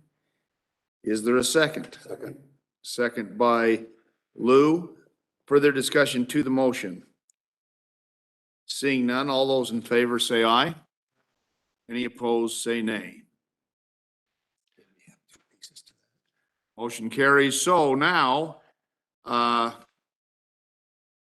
do we want to take action? And that's the issue here. So just so that we're clear, the Planning Commission can, and we are a recommending body. We don't approve anything. We don't have that authority. We make recommendation to the City Council. Our recommendation can be to not approve this. It can be to approve this, or the Planning Commission could choose to table this until we had time to look at strengthening the ordinance relevant to a buffer. What is the desire of the Planning Commission? I would recommend that we table a recommendation to the city, particularly given item J on our agenda. Okay, the tabling would not be a recommendation. I would recommend that we table. Okay, very good. A motion by Lou to table this item until we can give further consideration to strengthening the ordinance. Or more specifically, establishing a buffer between an M1 zone and residential zones. So we have a motion. Is there a second? I second. Second by Darren. Further discussion to the motion. Can I just add that I think we need to see more than just a buffer. I think there's maybe some site plan stuff we need to see. When I read the application at first, it only has one tax ID on it. So when I pulled it up there, I think there's just some communication stuff we need to figure out. So, no, just a minute. We cannot consider the buffer on John Watson's property. Right. This has to be a buffer that we're going to then impose anywhere M1 meets an R occupancy. We also need to consider the fact that the legislature is ever considering ways to find more affordable housing. And we could find ourselves in a situation next year where we would have to allow multi-story high-density housing on that property. Now, that's not a for sure, but it is a possibility. You need to consider that as you think about this. So we have a motion to table to consider providing a buffer between any M1 zone that abuts a residential zone. Further discussion to that motion? All those in favor say aye. Aye. Any opposed, say nay. This will be tabled and will be on our next agenda. All right, open a third public hearing to consider amending setbacks on accessory buildings. Is there a motion? I move that we open a third public hearing to consider amending the setbacks on accessory structures. Motion by Lou to amend, motion by Lou to consider amending setbacks on accessory structures. Is there a second? I'll second. Second by Lyle. Further discussion to the motion? All those in favor say aye. Any opposed say nay. Motion carries. We're now in a public hearing to discuss setbacks. We'll have Lou explain what's being considered this evening. Okay, historically, as a planning commission, we've had residents come in on multiple occasions, express concern over large accessory buildings being placed in their neighbor's yard. The current zone allows that to be placed within 4 feet of the property line. It also allows it to be placed 20 feet from the city street. What we have done is modified the zone so that the setback for the accessory building is the same setback that we currently have for primary dwellings, which means it's 30 feet. That means that an accessory building could not be placed in front of the primary building. It would at least have to have the same setback as the primary dwelling. The second thing we have done is adjusted the setback depending upon the size of the accessory building. If the accessory building becomes, I think it's 14 feet, if it's 14 feet or less, the setback is, as it's currently stated, 4 feet. As the accessory building increases in height, for each 1 foot increment in height, the setback has to be 1 increment in addition to the 4 feet. So what this basically means is that if people choose to build larger accessory buildings, they're going to be obligated to move it farther away from the property line. And this is done in consideration of both property owners, not only the one putting in the accessory building, but the adjacent one. Right now, it's possible somebody could put a 20-foot accessory building within 4 feet of the property line of their neighbor. That would not happen under this new change. It would be set back further. Okay, so we are now in a public hearing to consider setbacks for accessory buildings. Anyone from the public care to comment on this? Seeing no comment, I'll entertain a motion. Should we close the public hearing? Motion to close the public hearing. Is there a second? Second by Greg, motion by Geneva. Further discussion to the motion? All those in favor say aye. Any opposed say nay. Motion carries. We're now back in our regularly scheduled meeting. Is there a motion to make a recommendation to the city council?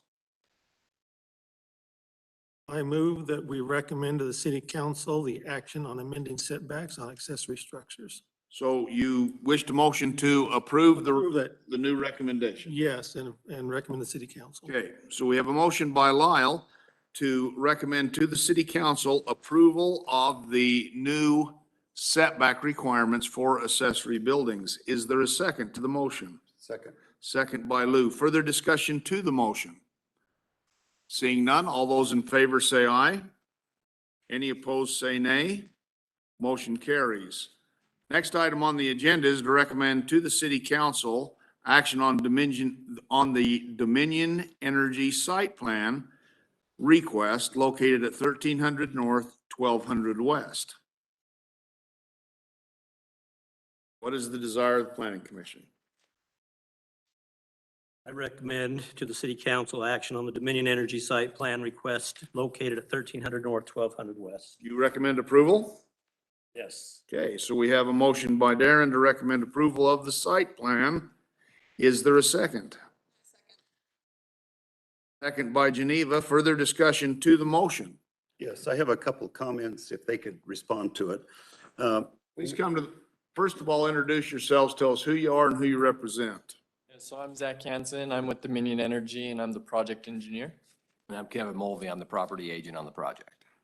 I wonder if you could explain the landscaping around the perimeter of your property. I mean, outside of the the fence line? Yeah, no, that's a good question. Right now, with the fence line as it is defined, we're gonna be working under an exclusive easement. The property as a whole, is, once we take ownership, there's certain sections of the property that have litigation on it, so we're not gonna take ownership until that litigation is concluded, at which point we'll maintain whatever still remains under our jurisdiction after that process is completed. But we make sure that it's cleared of any weeds. Typically, we place gravel and make sure that it's cleaned up for. And that would be on the east, west side, all the entire perimeter, is that correct? Yeah, so on the east and west side, we could definitely do some gravel along that side. The west side of the property that is kind of 18 feet from the property line where our fence sits, we anticipate that remaining as an access road. That's the section that's under litigation. And so there we will address depending on what the results are of that. And the stormwater detention pond is going to be located where? Currently, we have it along our west fence line, and we're working with Jones and Associates to determine how we can accommodate the volume that's required based off of Far West requirements for stormwater and the calculations that have to go into that. And we plan on keeping it in that location and looking into making it a detention pond if necessary, and we'll make sure to work with Jones and Associates so it meets Far West standards. It would be within the walls, within the fence line, correct. You'll be agreeing to a stormwater maintenance agreement and management plan, so Dominion will be responsible to maintain it and take care of this? So whatever ends up being the plan, we'll make sure that it's maintained and kept up, correct. Okay, further questions for Dominion? Why don't you guys sit down? Thanks. So we have a motion to recommend approval on the table. So we're recommending approval to the city council on the Dominion Energy site plan located at 1300 North, 1200 West. All those in favor of recommending approval say aye. Any opposed say nay. Motion carries. That'll be recommended to the city council in their next regularly scheduled meeting. So the next item on the agenda is recommend to the city council action on the conceptual plan of the new public works facility. There was some question whether this really even needed to come to the planning commission or not. We thought because it was a city building, it would be better to have it reviewed in a public meeting than to not. And so we went ahead and put that on the agenda for this evening. So this is something that's been in the plan for several years for Far West City. It's just moving this forward now, and it'll be done in phases, if I understand it correctly. The purple will be done first, which has to do with the materials bays, laying some groundwork for a new maintenance building that'll be in the second phase. Any discussion from the planning commission? There seems to be an awful lot of parking spaces for this. Is that considered to be overflow for the park? I suspect that's what it was. That I actually have not asked that question, but that seems reasonable to me. That's what it says right here on the plans, future public works and park conception. Okay, I don't read that. So this is Public Works, the old park on 2000 West. This will be just south of that. Is there anyone in the public that would care to give some insight into this? Okay, seeing none. What is the desire of the planning commission? Make some comments. Yes, please. Starting with the materials bay is a very good idea. With the new stormwater rules that are coming down in 2022 with regards to the EPA and the state, where salt piles and everything will be required to be covered. Yes. And that type of stuff, I think it's a good thing to start that way. And I think that's a great idea for the city to head in that direction. And I would make a comment.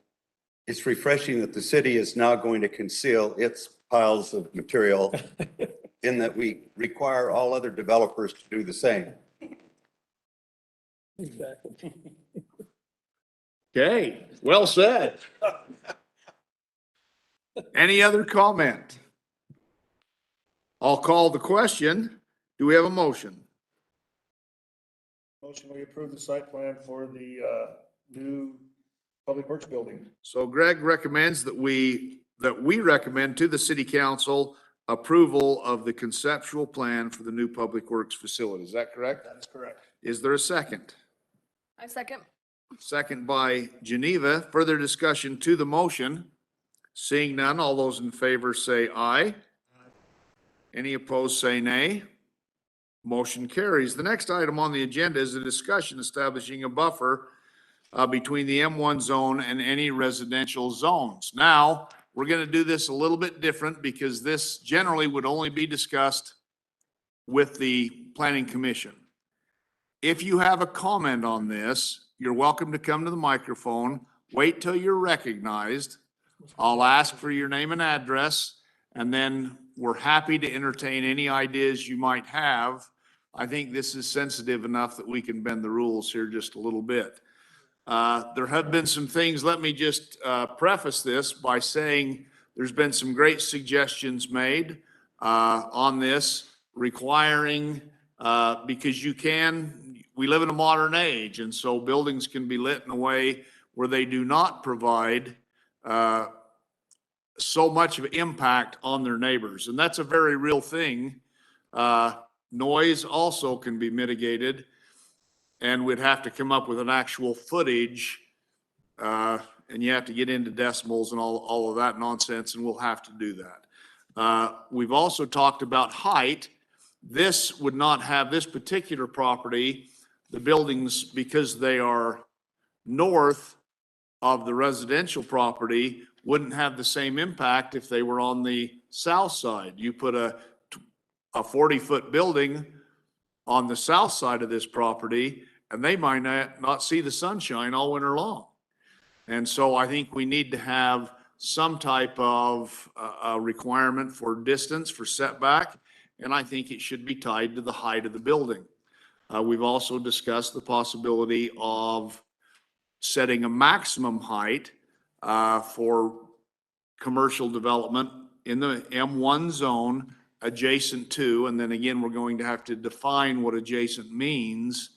So we don't want, a 20-foot building on one side of the street and an 80-foot building on the other side of the street. That doesn't really solve the problem. So there are some things that are going to need to be discussed, and we'll do this in a work session. And I think it's a reasonable request. What's the feeling first of the Planning Commission relevant to this buffer zone? Definitely need it. I think the whole ordinance needs to be not revised, needs to be reviewed. Yes. Situations like this. I would concur with that. We've really never had an open discussion about the interface between M1 and residential. It really hasn't been an issue that has been subject of discussion. This is really the only part of the general plan that makes it subject to that residential buffer. There are other places. One other thing, we do not allow comments from the audience. Okay, so if you want to speak, please come to the microphone.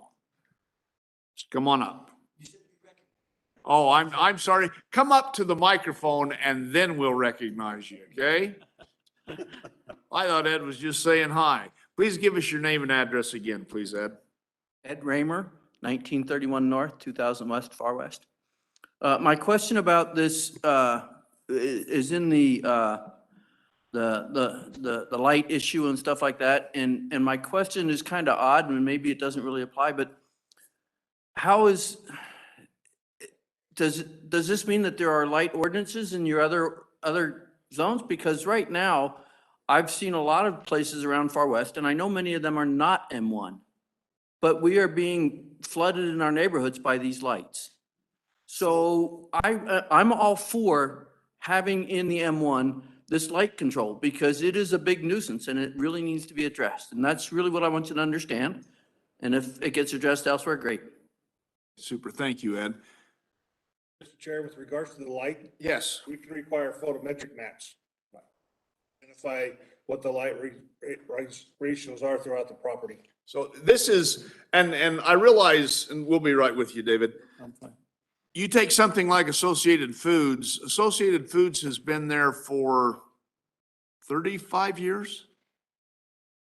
I know it's been there 20 plus. 28 years. Okay. So the lighting that was available 28 years ago and the lighting that's available today is diametrically different. So we're not addressing apples to apples here. They can do lighting that does not impact the neighbors.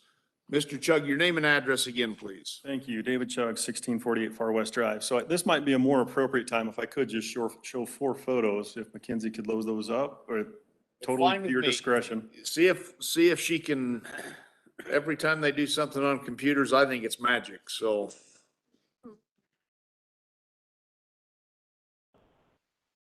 And again, I concur with the comments that have been made about Associated Foods, the timing of lighting, et cetera. As you know, there's many dark sky ordinances that are out there. I'm not saying that we need to go to that level, but however, in M1, it would be very nice to have lighting, noise abatement, setbacks, building height, all the things that were mentioned earlier. And so I just thought it was now appropriate time to share these photos if we can get them pulled up.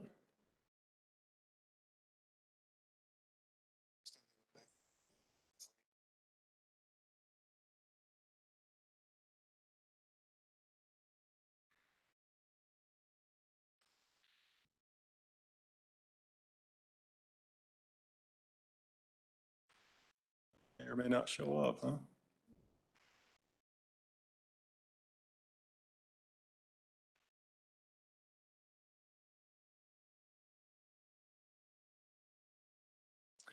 Doesn't look like they're coming up, Mackenzie. That should pop up as a drive.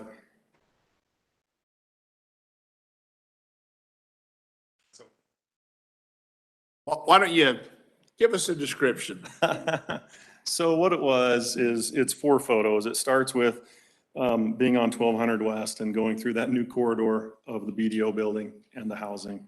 And it's just, if anyone cares to take that drive and now look at what that's done, and like I said earlier, that's at least 130-foot buffer, and it's substantial. The second photo was me standing in my backyard. And again, I know I'm talking Associated Foods, but I took the photo at the time of night where you can still see some light in the sky, but you can also see, well, it's really right after sunset, and you can see the Associated Foods lighting up my field, my backyard, and even the back of my house.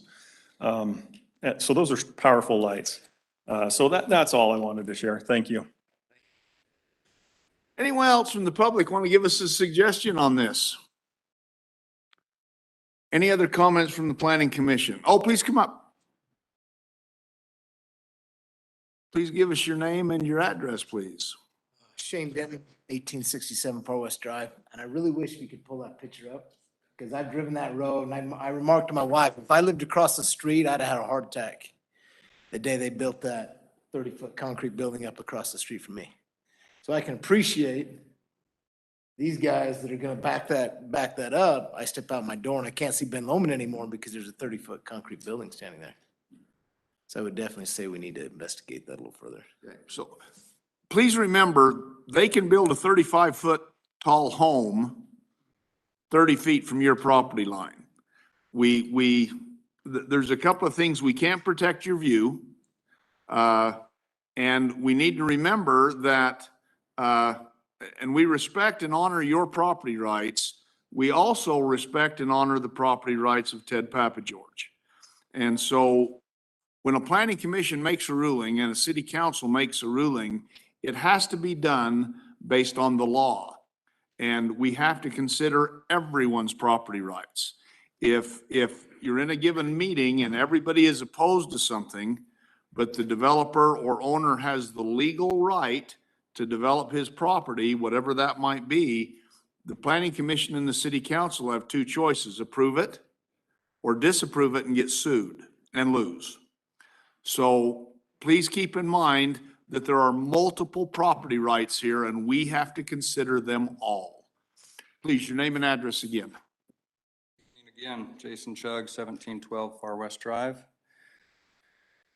You've mentioned good things that I would just kind of echo requests for, and I think I would like it for all M1 within Far West, really any commercial, would be the photovoltaic that you're talking about, and we have examples of BDO building new buildings. You're talking about Associated Foods that 28 years is correct, but we're also seeing evidence just down the street that 2 years old, 1 year old is still a Right, but very we don't know what big they problem. did, what they required with lighting. I agree, and that's why I'm saying I'm echoing the request to make some kind of lighting recommendation for M1, and then a decibel level similar to what residential has in, you know, our good friends in law enforcement are going to get called out if there's a lot of noise at 2 a.m, but factories aren't unless there's something in the law for that M1 code before they ever built to say that they will stay at X amount of decibels during X hours of the day. Otherwise, they're gonna do whatever they want. And that's in the notes. Okay. So you're aware the health department regulates the noise ordinances? They do have rules and regulations with regards to what decibels are allowed at certain times of the day and night. I'd like to make a comment too, because there's been a lot of discussion about lighting. Of all the uses, potential uses in M1, all that's allowed in C2 or the commercial zone could happen without restriction. Any other thing on the list, assembling, packaging, processing, and so forth, every one of those is a conditional use.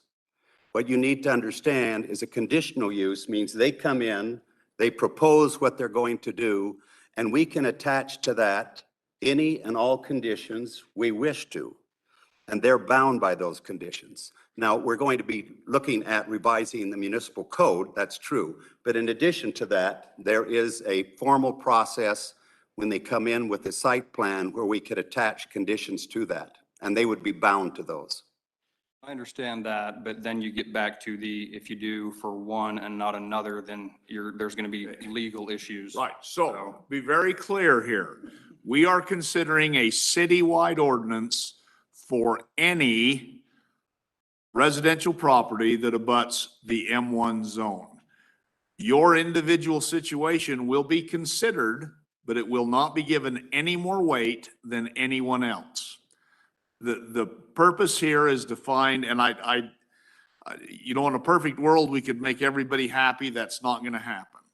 So we will do our very best to have the best solution we can find that is within the confines of the law, because there are legal things that exist here, precedent and property rights that we have to consider. So I think this is, I think tabling it was the right thing to do. I think looking to address an appropriate buffer is the right thing to do. If Mr. Watson and Mr. Papageorge or anyone else chooses to meet those requirements, the M1 the M1 buildings are still going on that property. Keep that in mind. We are looking for a solution for both you as citizens and for the Papageorges as citizens. And so our end recommendation is going to be the best solution we can find to make this happen. To make what happen? To make the potential of him making that an M1 zone if he so chooses. But can we talk about what we've missed on this whole part is the general plan piece of the other 20 acres that is not in the general plan well, one? Well, I think we need to stay focused on what are we going to do for the buffer first. Right.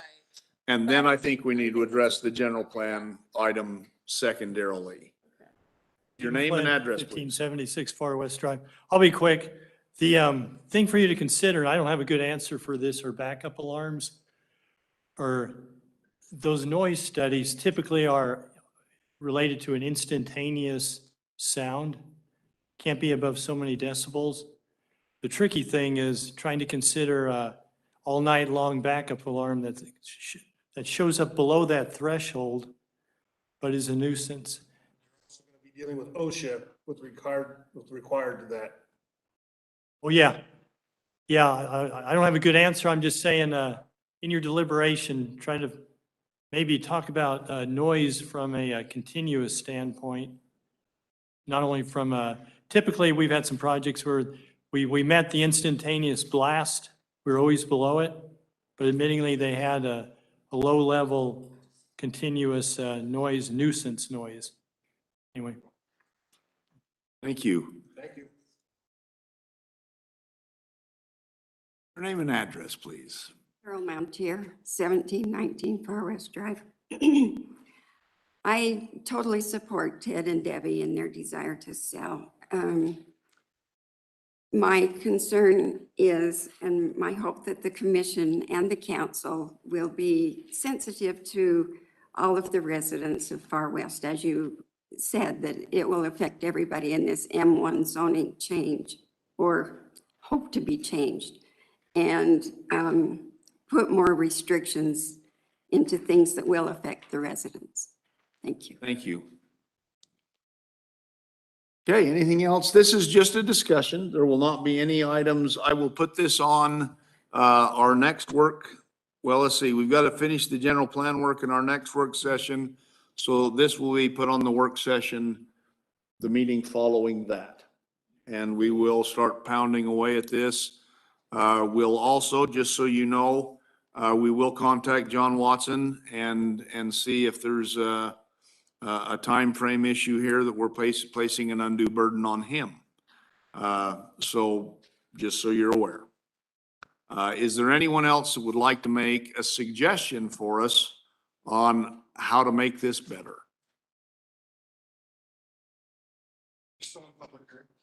No, we're not in a public hearing. Come up and tell, but we're talking. So just the confusion here is generally when there's a discussion item on, you don't take public comment. Because of the nature of this one, it was wise to let you folks speak. So Mike, give us your name and address again, please. Mike Chatlin, 1780 West Farr West Drive. A good many of you know me. You know I'm not an engineer. You know I'm not a contractor. I do understand that you probably have state statutes that you have to follow on these regulations. I very much appreciate the fact that you tabled this tonight to look into it further in the effort to do the right thing. I would request that the commission seek input both on statute and what may in fact be available here. Are sound barriers like UDOT uses along the freeway, are they a reasonable request? Are putting your lighting on the outside of the property facing towards that building as opposed to putting the light on your building and facing towards your neighbors? I don't know. Like I say, there's a lot of stuff here that is out of my realm, but I thank the commission for their willingness to table this long enough to really do the right thing for the entire community. And I would just ask that you reach out to people who may have other suggestions, look at other ordinances, you know, in other areas and see if this has been addressed there. And once again, thank you, gentlemen and ladies. Sir, please come up. Tell us who you are and your address, please. Lloyd Mountier, 1719 Farr West Drive. Not to be a simplistic answer to this thing, but have an additional zone rather than rewriting M1, have an M1A, M11A, something that will address this kind of a scenario where you still have a need for the M1 zoning. No, and that's a very good suggestion. The only reason we're not doing that is if we make a change to the M1 zone, it becomes applicable to all M1 zones that abut residential property. If at this point we create another zone, then potentially someone could develop next to a residential property without rezoning if they already have the M1 zone. So that's going to require a little more research on our part. It's actually a very good idea. We just don't want to create a situation where we create a loophole for someone who doesn't care as much as Ted Papageorge and his dear wife do about Far West, and they come in and use a loophole to build whatever they want. So we'll be careful with that, though. Thank you. Bonnie, come tell us who you are and where you live. I feel lonely. I haven't come out and complained. Anyway, you're talking about zoning. Specifically M1 and how it impacts our zoning. Okay. When Peterson's purchased a piece of property behind me that was zoned A1, it's still zoned A1 and it's far from being agricultural or residential. They have come in, they have taken all the topsoil out, they brought road base in, they have parked equipment back there, and they have put up a 8-foot fence with privacy thing. But should not they come in and request a zone change? I believe they have. I believe the portion they're developing has been rezoned, has it not? I can check that. I know they are in process. Equipment moving dirt, putting up a fence is fine in the A1 zone. We really don't have a leg to stand on there. That's no different than a tractor and putting up a farm fence. So, but I will check and see if that has been rezoned or not. Anything I've seen hasn't showed any kind of change, so, okay, thanks. You're welcome. Okay, we're gonna move on to the next item on our agenda.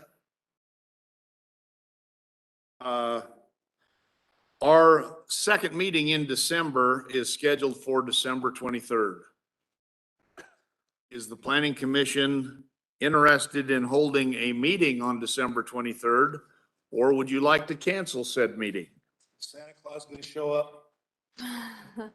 Sure. Well, no, not at our meeting. He'll be elsewhere. He's a very busy man that time of year. I motion we cancel our planning commission meeting on December 23rd. Okay, a motion by Geneva to cancel that meeting. Is there a second? Second by Greg. Further discussion to the motion. I think we need to be conscious of maybe, I hate because it's December, but another work session, because I know we're coming up tight and Yes. Steve's got a lot to do and a lot on his plate and. I would agree. Given what we've got, what we just added to our agenda, and we've got the preparation of videos and all that, I think minimally we would need 2 work sessions in December. And would anyone be up for maybe just a work session a week until the end of the year? I'm fine with that. Doesn't matter to And me. if you can make it, you can make it, but Yeah. I mean, I just think we're really behind. I think it's a good idea.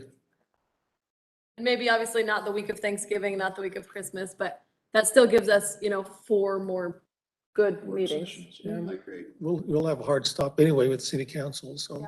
Or, Do it on a the week of Wednesday. planning commission, maybe we do Tuesday, Thursday work Yeah, session. I think it's a great idea. Whatever works for everyone, but Okay, so we'll, I know I can't be here next Thursday. maybe we do it on a Tuesday. It doesn't need to be a Thursday, Oh, I can't be here next Thursday In fact, either. there's complications on Thursday because when would we start it? We started before, but we could do a Tuesday. I mean, Yeah, I'm not available on Tuesday nights. okay, it's getting tough. Yeah, so let me look at that and, I'll send out some, We can figure out something. yeah, I think that's, a good idea. Okay, we have a motion by Geneva and a second by Greg to cancel our December 23rd meeting. I'll call the question. All those in favor say aye. Aye. Any opposed say nay. That meeting is canceled. Approval of the minutes dated October 28th, 2021. I move we approve the minutes dated October 28, 2021. Motion by Lou to approve the minutes. Is there a second? I'll go ahead. I'll second. Second by Lyle. Further discussion to the motion. All those in favor say aye. Aye. Any opposed say nay. Minutes are approved. Report on assignments. Brandon. Nothing. Darren? Just got bullet points into Steve for the general plan presentation. That's it. May I say, everybody did a great job on those. Lyle? Real quick, we had a parks meeting today and, we talked about, we're currently working on upgrading the playground equipment, mostly right now focusing on Mountain View, adding maybe 3 or 4 different, taking away and adding some new ones. We're also looking at the playground out here as well in that same process. And also, there was a young family that came in today. They own a dairy farm in West Warren, and then also a summer farm in a ranch in Idaho. Anyway, they are proposing to the city to hold a baby animals day on April 21st through the 23rd. It's all around Easter. They actually participate in the one down in Cache Valley at the Heritage Center. And it brings in a lot of people, brings in, instead of going to the fair like the country folks do, this gives them a chance. He's looking at 100 different species of animals, things like that. And as we discussed it with them, everybody on the committee, actually, they were all in favor of it. And so we're going to work towards that. He wants to have food trucks and bounce houses and slides and everything. They're going to take up the rodeo grounds. And it's just something in the preliminary stages, but I think it's a great thing for the city. And he wants to make it an annual event. So anyway, that's all I've got. Lou. I have nothing to report, but I was just wondering how we are going to go about collecting information to assist us in our decision on the buffer zone between M1 and residential. Are we going to look for examples in other communities? How are we going to proceed to collect information for that process? So this is, at least on the surface, challenging. There's not a lot of information that I've found at first blush on this. And so we may have to invent something here. I think we each need to take a look at surrounding communities and see if there's any type of information. We surely can assign cities if you think that would make it easier. It's just if the degree to which we don't have to reinvent the wheel would be useful, rather than starting from scratch and having every decision be an arbitrary one. Okay. So, I will, unless you have a specific desire on a city to contact or look at their ordinance, I will just make assignments. Okay.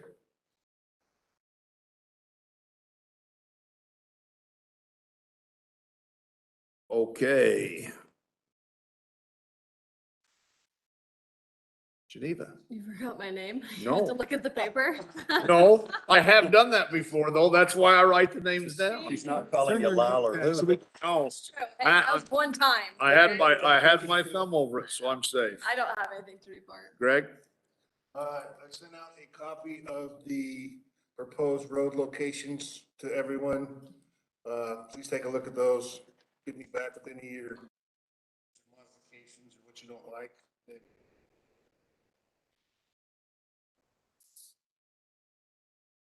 And I will listen to checking the M1 zone setbacks in the jurisdictions that I work. Oh, super. That would be great. Yeah.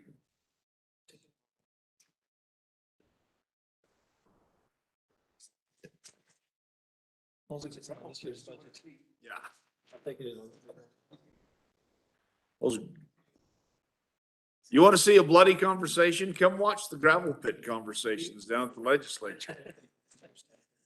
Okay. I motion we adjourn. No, no. Oh, what? Does anyone else in the public care to make a comment? Okay, Just 'cause I said. you better hurry because Geneva wants to close the meeting. So your name and address again. Denton, 1867 Far West Drive. I'm not in politics. Let's listen I to it. probably taught one of your relatives.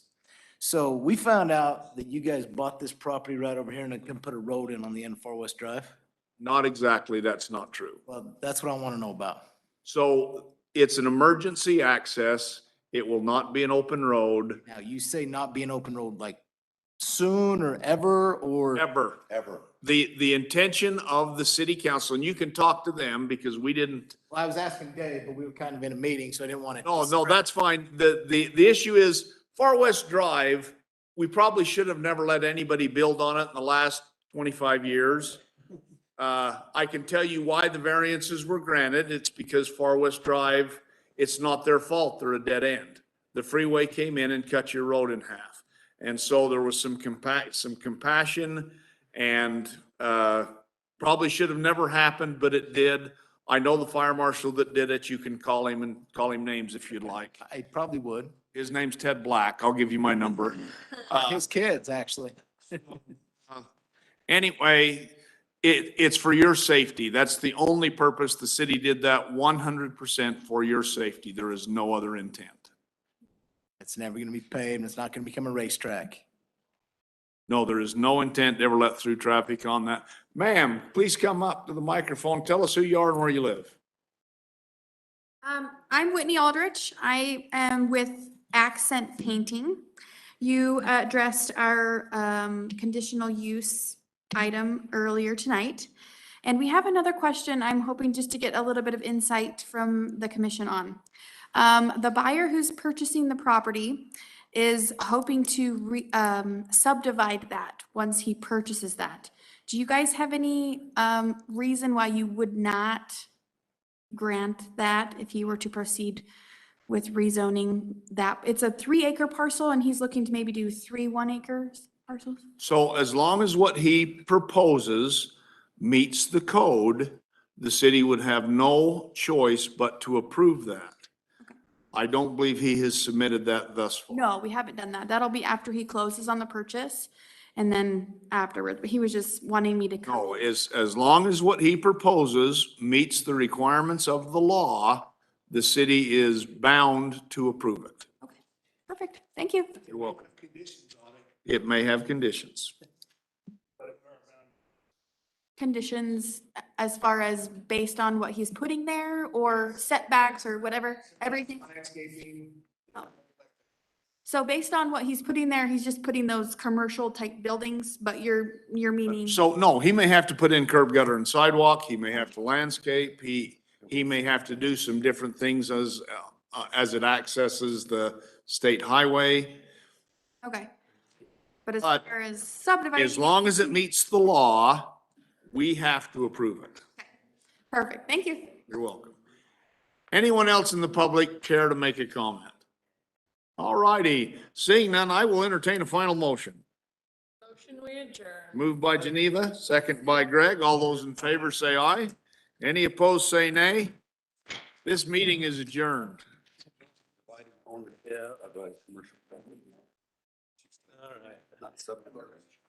She talks about leasing or? No, I think He what, was talking about dividing it up. I think she's just doing, yeah, like it would be 3 different tax IDs in the same Right. building. I think. Fishing club's over, right, for this Yeah, it's year, then when do you start up again? Yeah, in early April. A single building, each part of which To will have late April. a different owner. No, it's. And they would just do I think a. it goes from, yeah. Wait a minute, I can just tell you right here. Oy. I was just wondering, I have a couple boys that might want to do it in the spring. Oh, shoot, I don't have the. Oh, you're okay. you're gone Thursday, aren't you? Yeah, I have another meeting in West Haven. I'm going all next week. Thanks.